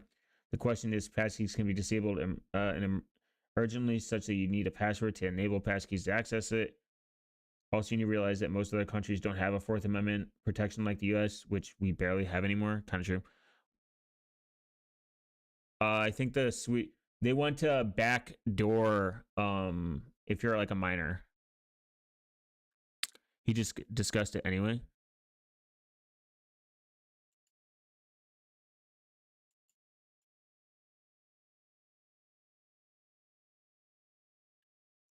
Searching for a new laptop. This is such a stupid. Interested in brands that are manufactured in China. It's like, what a retard. Or other funny countries. I thought Dell was one of them, but apparently not. No built-in backdoors in hardware level, etc. I'm not interested in highly specific brands, but the mainstream ones do not demand special touching to work. The thing is, this is kind of a stupid point to bring up. Everyone just, first off, everyone in the subreddit uses this word. They've literally taken this word and driven it into the ground. They're like, backdoor, backdoor. The point of a backdoor is to not know. So if you just think because it's made in China, there's a backdoor, that's retarded. That's you're just out of touch. You can put a backdoor at any point in a supply chain. That's the point of a supply chain attack. It doesn't have to be made in a funny country. Passkeys usually biometrics insecure as fuck. Anyone has a device, you're screwed if you're asleep, unconscious. That's not a device insecurity issue. That is that's a personal issue. And you can say the same with a pin with shoulder surfing. This is retarded. Yeah, this is what I mean by crazy people roaming the subreddit backdoor. Yeah. Like, I get supply chain attacks are a thing. It is something to be concerned about. But it's like super rare at this point, I believe. Yeah, a lot of disinformation too. Yeah. And then if you're going to pick a hardware manufacturer that's unknown, how the fuck do you know they don't backdoor it? How else would they make their money? You know what I mean? You could just spin that on anything. You can just say like, oh, like, well, you're going to pick this unknown brand. By the way, you could be picking these unknown hardware brands that have terrible hardware security practice. Like, only a retard would actually think like this. But then again, this is due to like the misinformation that is freely on these privacy and security. Like, and then you get YouTubers that like virtue signal people into thinking like, this is it. Like, I have the solution. They'll tell you the problem, then they're like, I have the solution. System 76 is proud using manufacturer and premium Linux keyboards at our factory in Denver, Colorado. Our US driven products alongside Pop! OS give creators market. Is this an ad? Just ask those pager owners in the Middle East about supply. Yeah, literally. And dude, yeah, like Librem, $2,000 phone. By the way, I just want to point out this. I am not glorifying what they did, but holy shit! I listened to like a really long podcast on how they kind of did it. Years and years of prepping. It was, I hate to say it, very impressive. That supply chain attack that they did. A lot of tired YouTubers conflating privacy, security, anonymity. True. I do think that good security has a tendency to lead to slightly better privacy because, you know, if the information never gets leaked, if it's local, if it's more secure, you have a higher, like, etc. If the Librem developers delivers a product, it's a scam, kind of. I wouldn't say it's a scam because they do deliver. I just think it's overpriced and it doesn't solve anything. Someone pointed out, like, hardware toggles don't matter if your device is compromised, so they're kind of pointless. And software toggles, like turning off like turning on airplane mode, etc., it can't if your OS is compromised to the point where it can ignore airplane mode, etc., then you have bigger worries. Oh yeah, you gotta give Israel credit, but fuck yeah, dude, go like if you haven't read on how it was executed, it's actually fucking insane. It's fucked up. I don't have really an opinion. Insecure and delivers nothing. Sure, I'm just saying like they deliver. I mean, like if the shows up your device, I wouldn't. Or Anam. Yeah, Anam was pretty crazy. Anam was like Anam was crazy, but it's not really like that crazy. If anyone's selling you a product like that, the Cubes OS certified laptops are weird. Why? They have their requirements. I don't think they're weird. Incognito, get your personal data deleted off the market. Surfshark VPN or any business laptops, they like high level Islam. I recommend the Dell ThinkPad or any business laptop that has like high HSI level. Yeah, enterprise laptops are probably good. Yeah, I'm over Israel-ish. I mean, I don't have I don't really have an opinion about anything in the Middle East. What's going on, especially in general. I was just aware of that. What it's your like high threat, high security level or something. They might have changed it. I think Cubes are certified like some Librem laptops. I don't think they like it. I think they're. What the fuck is this? Dude, this website doesn't even exist anymore. And they're recommending it. Yeah, I know what happened to privacy money. Just affiliate links.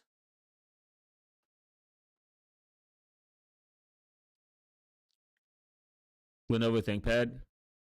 Yeah. Lenovo has some pretty good. I think Nova Customs is actually one of the better ones that's weird. Someone pointed out the BB literally said we acquired a superpower referring to the US. BB literally said. When I hear BB, I just think of Bush for some reason. Yeah, I know. The thing, I think Nova Custom, they still recommend Bromite. Check the mobile browser section. Oh, that's not surprising. Oh my god. Fucking Session. I mean, Session's not good. It's not bad. It's not good. Oh, it's bad actually. Yeah, you're right. I take it back. It's pretty bad. Older Lenovo P series laptops are kick-ass. Lenovo is only alive because of Linux users. ThinkPads are literally like ThinkPads only exist and stay out of e-waste because Linux users exist as well. I mean, NextDNS is actually pretty solid. Private mobile browser for Android. Firefox Focus. Yeah. Well, what's wrong with Session? Session doesn't support for perfect forward secrecy. They're backed by a shitty cryptocurrency. And they got rid of they used to use the Signal protocol for the encryption and rolled their own. Like they made their own, which was a mistake in my opinion. They could just use a standard that already works. I wouldn't use Session anymore. Yeah, it's pretty bad. They rolled their they got away from the Signal protocol. They don't have perfect forward secrecy. Their argument against it is pretty retarded based on a lot of people that do cryptography for a living and make good points against it. And the company was out of Australia. Yeah, the company was out of Australia, which does not have a good record for privacy. And I think they had to move because they're like, it's not good right now. It's cool if they want to exist, but I think that Simple X is better and Signal is much better. Briar, Wire, better, M. Use Briar if you want anime. Yeah, Briar's better. Briar's okay.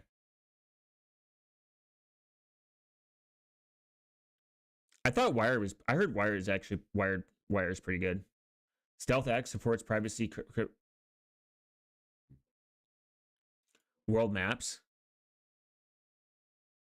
If you're doing your own cryptography, you're damn fool. It's not. They're not doing their own cryptography. They got rid of the Signal protocol and they rolled something else themselves. It's not good. I'll tell you that. They didn't. I don't want to misquote them. They didn't roll their own encryption, but they got rid of the Signal protocol in favor of their doing it themselves. They do the encryption. I'll just pop it up.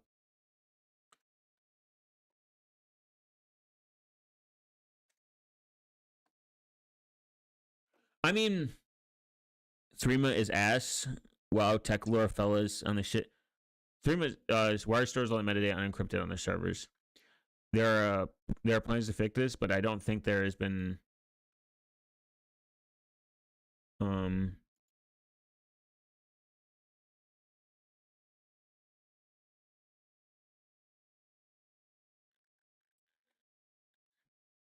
Threema's actually. I think Threema's fine. Surprisingly. Yeah, the session protocol properties of it will be. They got rid of perfect forward secrecy, self-healing bullshit, sender keys, the session protocol. They did something about they changed the something that was. They're like, don't do that. People are like, that's a bad idea.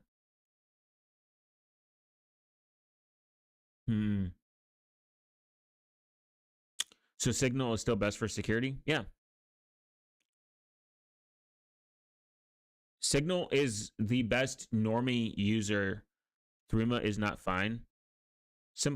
I thought Threema is decent. Just costs money.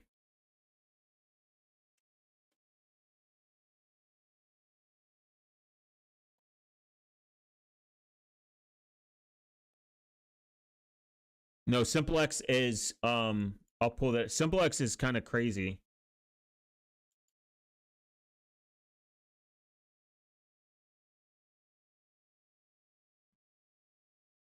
No, SimpleX is. If you are not aware of they were exposed 3 years ago. Look up article Threema strikes, you're out.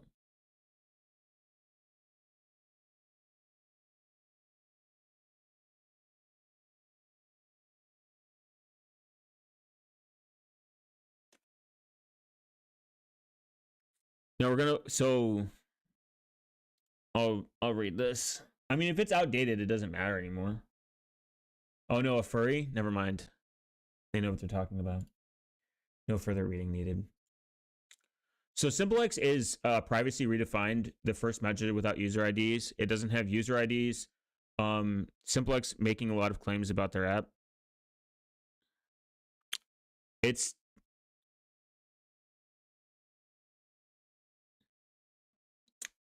They've been tested though.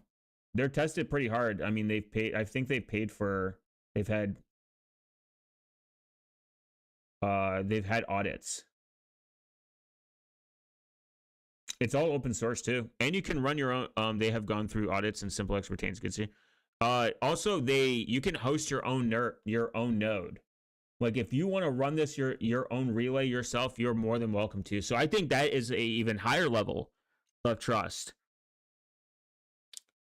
Their website's a little cringe. Like it's very Zoomer, Gen Z, young, hip looking. I think Graphene OS stopped suggesting them due to harassment or something, I think. Probably.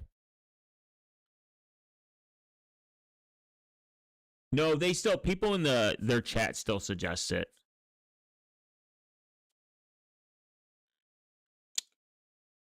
Advertising and price discrimination. Oh, that sounds good. SimpleX gang, chat gang. Yeah, hell yeah, hidden services. And if you want to join, I have a simple X group chat. People can join if they want to share their ideas, their haha funnies. People like recommending them. Their website's kind of cringe, but they have a really good way. They have like very good. They're, like I said, they're open source. Like here, you can create contacts and groups, have two-way conversations as any other messenger. And how it can work is unidirectional queries. They don't store anything on the server. Any mesh client worth considering from Security, if you would use, if used with, say, PGP, just use Briar. PGP is technically not good. PGP is good, but it's got problems. This is why Tutanota does not use PGP, because they have their reasons. Signal is great. I think Signal is a good option for most, if not all people, normies. But if you want more privacy, because of course SimpleX chat has its use. If people are like, I don't want to give my number out to blah blah blah pee pee poo poo, then 110% just use SimpleX. It's a no-brainer. They have really good documentation. They explain like how all of this works. Nix mentioned. I'm out. But Signal is more practical for general adoption, though. Yeah, I've gotten plenty of partners and people that I've dated, people, friends that use Signal all the time. I just tell them like, hey, this is the only way you can contact me, and they just do it that way. If people want to contact me, they can either, if they don't, Securely got relatively huge update recently, by the way. Secure Blue Enjoyer. We're gonna read this. What is the best combo of privacy, security, SimpleX? The best combo is based on your threat model. You can never tell somebody what your best combo is. My combo, people talk shit about Cubes OS all the time, saying it's hard and it's unusable. I don't really agree with that. For me, it works. It's great, and I think most people could use it. And I think that whatever your use case is. So I have strict privacy and security. Yeah. It does all depend. The thing is, I have strict security. You know how people have personal boundaries? I have security boundaries. Like if somebody wants to send me something via email, I really they don't want to use Signal. They don't want to use SimpleX, then we have to use PGP. Or if they're already using Tutanota, then it doesn't matter. Or if they don't want to use PGP, then we'll we'll have an agreed password, we'll set a password, and then we'll exchange emails.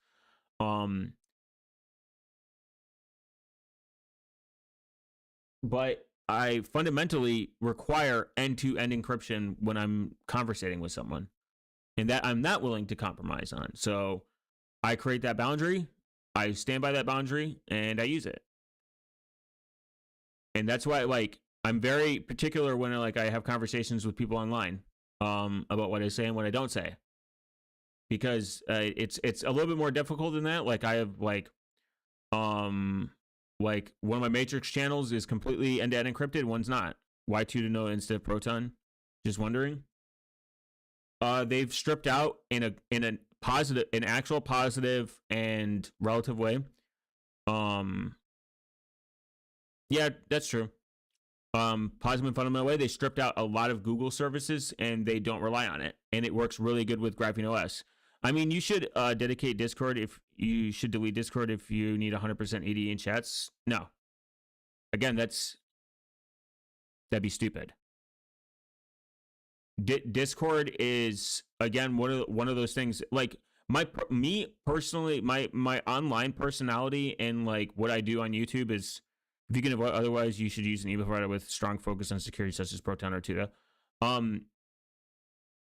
Is definitely completely separate from me in real life. Like, I'm never going to have deep private conversations on Discord. What is said in Discord is I expect it to be leaked, so it doesn't bother me. Same thing with Matrix. I have only one chat for end-to-end encryption because it's just somewhat convenient. There's no benefit to it. It's just somewhat convenient. It's just how it was set up, and then made a second chat, and I didn't. I mean, if you need to be 100% no compromise EDE chats, Discord would be not an option. Well, no shit.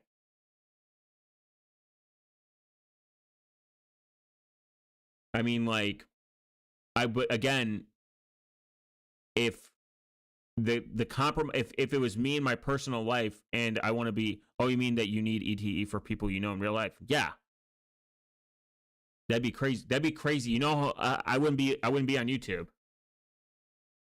at all. And again, public perception of what people say in that Discord server, I expect 100% to be leaked at some point. So I don't have an I have no worries. Like, I'm not going to say anything like revealing or anything that I wouldn't want. Well, no shit, Discord has privacy issues before it even started. Yeah. Nice, yeah. If you can avoid it, otherwise you should use email provider with strong and focus on security. You want to use Signal?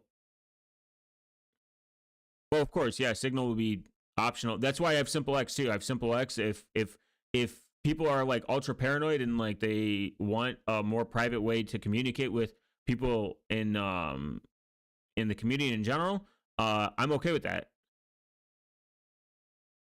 I actually embrace people using Simple X. This is why I set it up. I embrace people joining the Discord. That's why I set up. Everyone has different use cases. It's also easier to adopt for normies since the startup is very easy. Yeah, and Signal too. These are relatively normie things that like I understand people are going to be a part of. Like there was a FOSS self-hostable version of Discord that I ran into.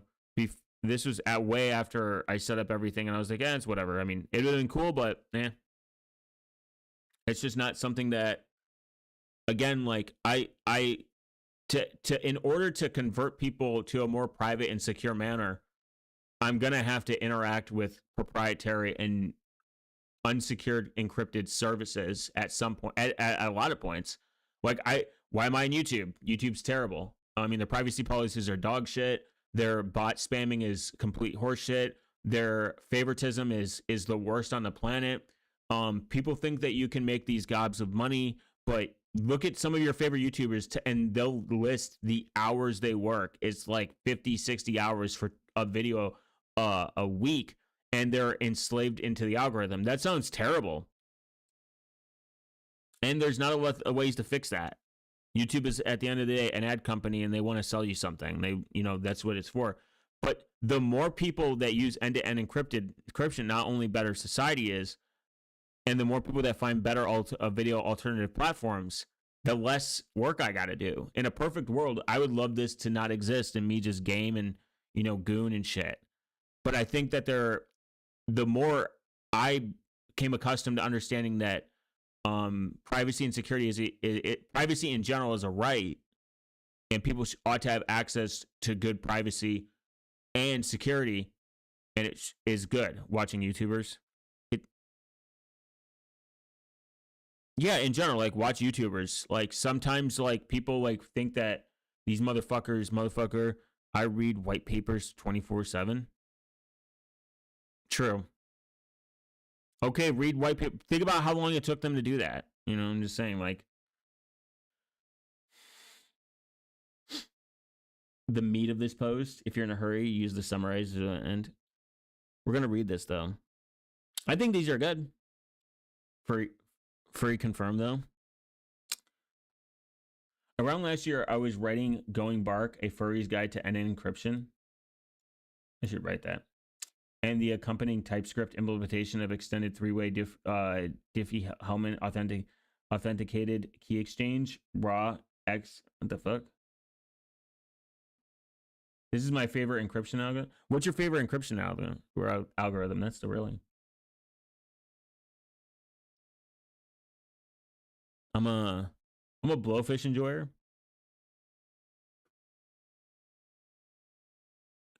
Cha-cha.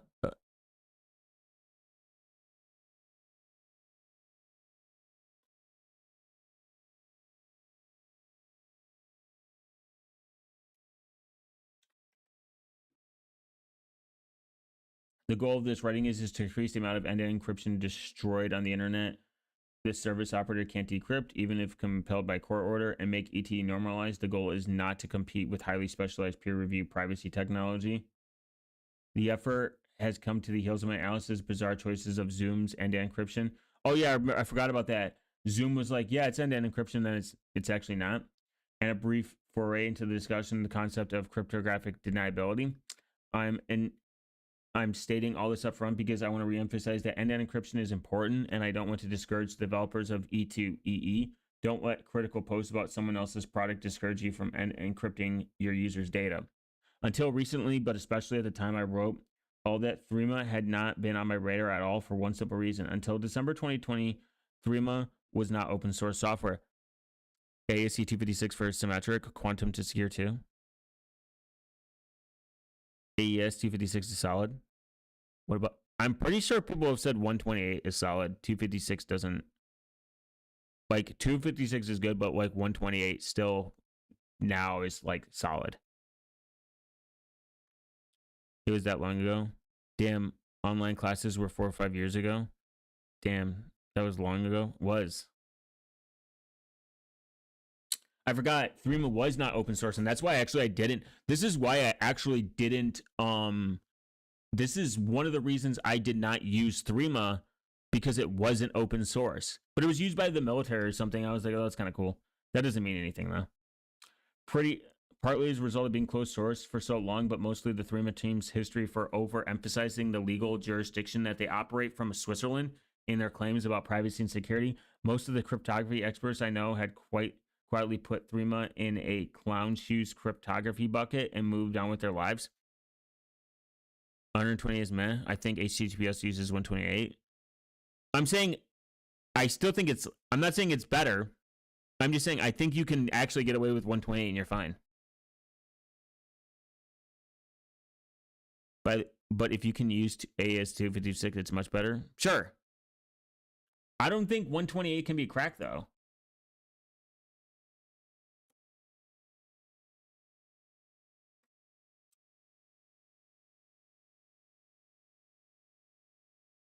I'm pretty sure it's not crackable still. Yeah.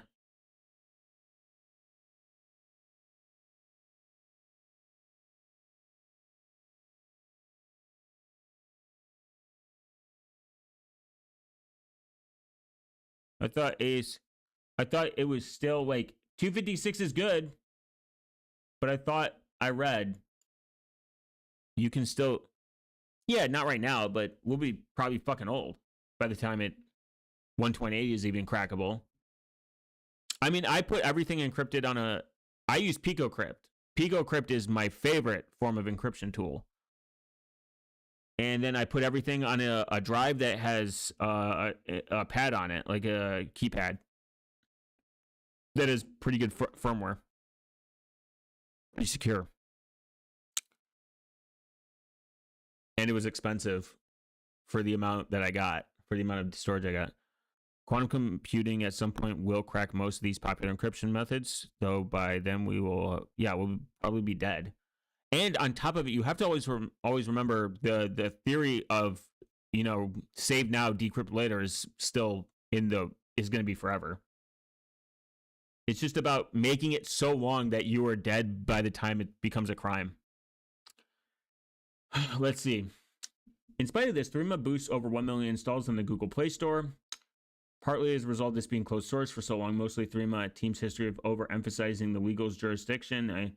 After all, if your end-to-end encryption is well implemented, your engineer's privacy with metadata collection jurisdiction shouldn't matter. True.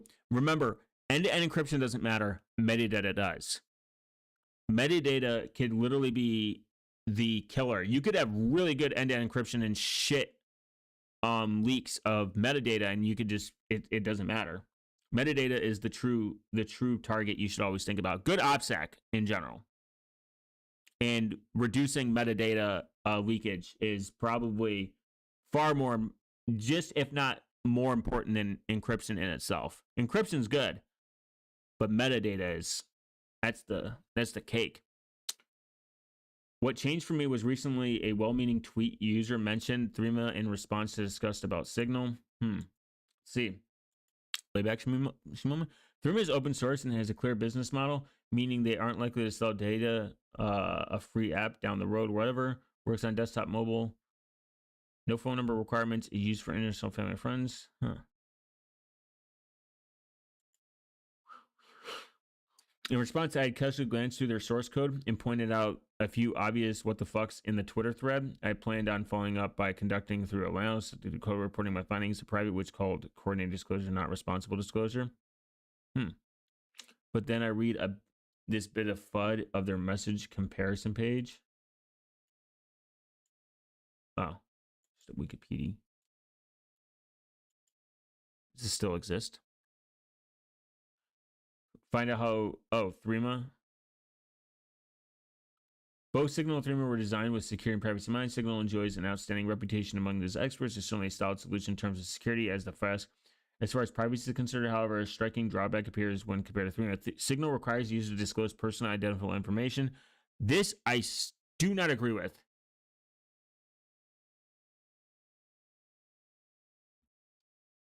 I do not agree with it. Just get a prepaid number and use it.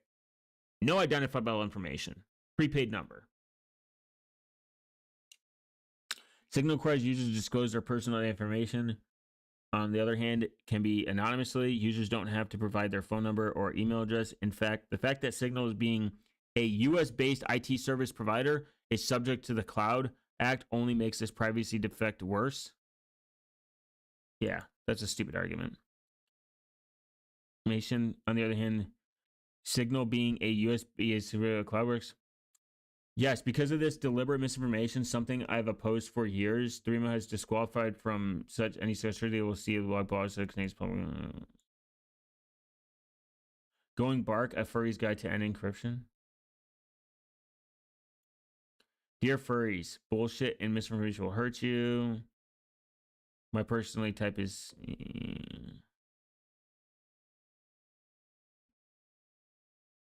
I want to see what's their point.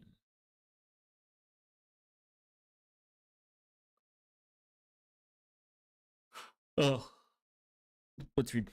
The quoted paragraph is deceptive and would apparently designed to make their prospective customers distrustful in Signal. The Cloud Act isn't black magic. It can only force Signal to turn over the data they actually possess, which is demonstrated by a constant paper trail of court records, almost nothing.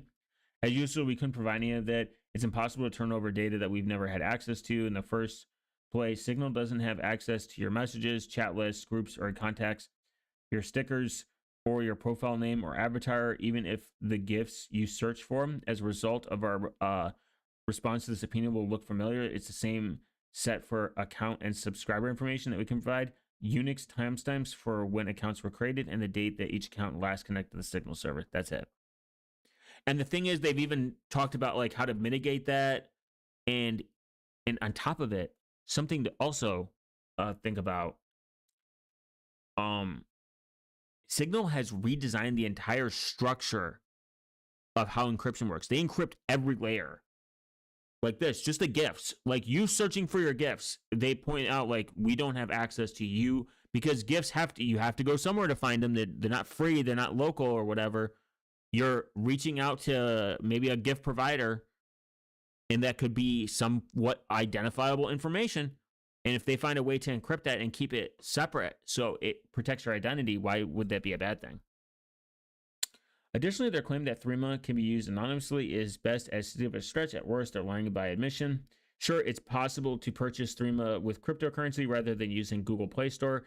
And if you assume cryptocurrency is private and the blockchain is more like tweeting all your financial transactions, true, unless you use something like Zcash. Boo! Boo on this person. Boo on this. Boo. Boo. Why is he a fucking Zcash? Why would he mention Zcash? Zcash is ash. It's not encrypted by default, by the way. Private by default. You have to do shielding. Shield transactions. You have to literally you have to turn it on. Monero. Fuck this loser for that one. However, if you skip the Google Play Store, you're constantly considered being a device identified as a server, which is stored on your device whenever a license key is check is initiated. Interesting. Bear in mind, over 1 million of their installed basis through Play Store. I mean, in practice, almost nobody actually takes advantage of this possibility of anonymity. Additionally, their own white paper discussed a collection of users' phone number and email address, specifically the store hashes. Really, HMAC with static publicly known for key domain separation. Oh, interesting. A hash of email address that is linked to 3MID. Circling back to possibility of NACs. Monero is the gold standard. For real. It's the gold standard. There's no other option needed. There was Zeno. Zeno apparently solves some Monero issues, but it's Zeno, whatever the fuck it's called. But it's like not needed at this point. Cool for competition. Great if Monero becomes impossible to get, but not really. I don't know. This is why Session making their own token was a fucking retard move. Anyone who makes their own token that's trying to be private and that's trying to, I mean, look at it. And that's trying to not lose money.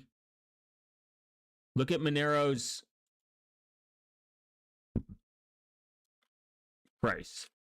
Monero's price is great. It's $315.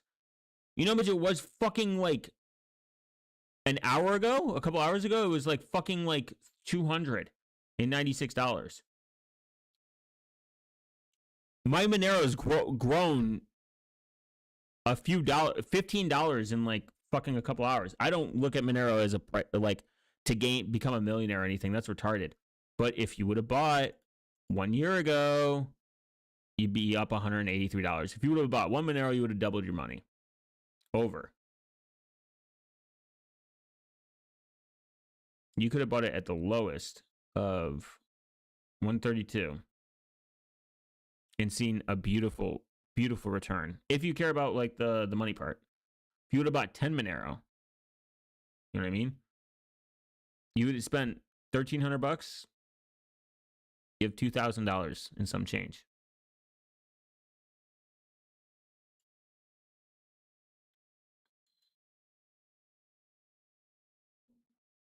That's amazing.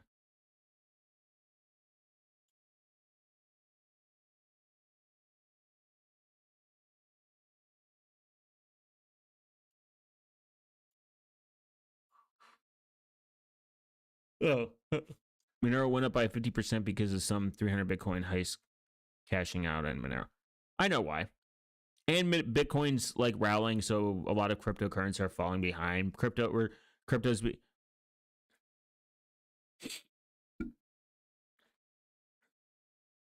And I'm okay with it going up.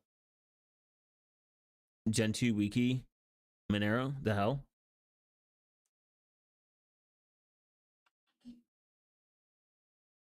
Oh, my Gen 2. I was looking at yeah, because I told you I'm gonna be installing Gen 2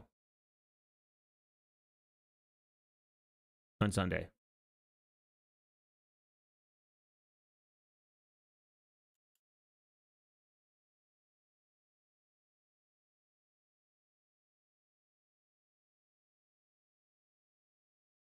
Clicking back to the possibility of an industry when it comes to security, especially cryptography, the defaults matter a lot. That's why, well, cryptography tools prioritize both correctness and misuse resistance over shipping new features. Interesting. 3 issue design flaws. No forward security. It provides forward secrecy on the network connection, not the end-to-end layer. Oh. I'll have to read that. That'd be kind of cool.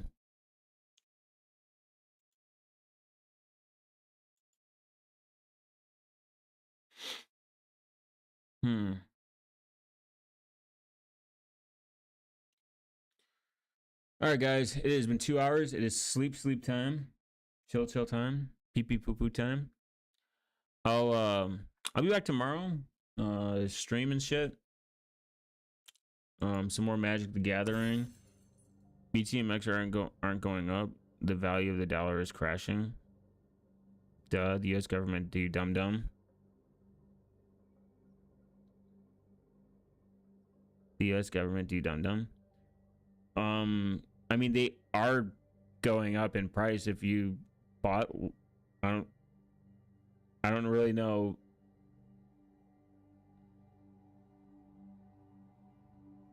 Like, I don't know how to describe what you just said, and I don't know if you're trolling or you're being funny, but that is the most retarded thing that I've read today.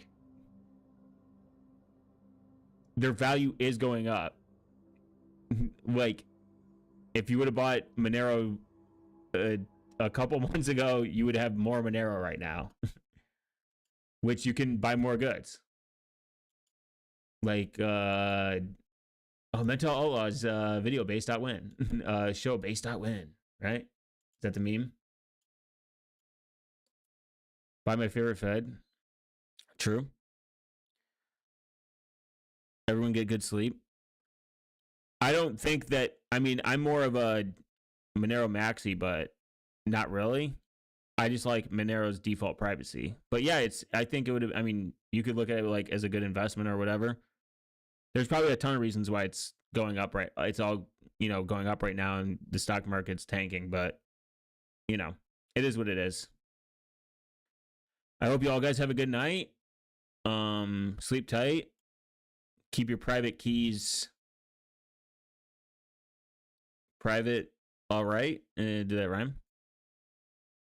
Yeah.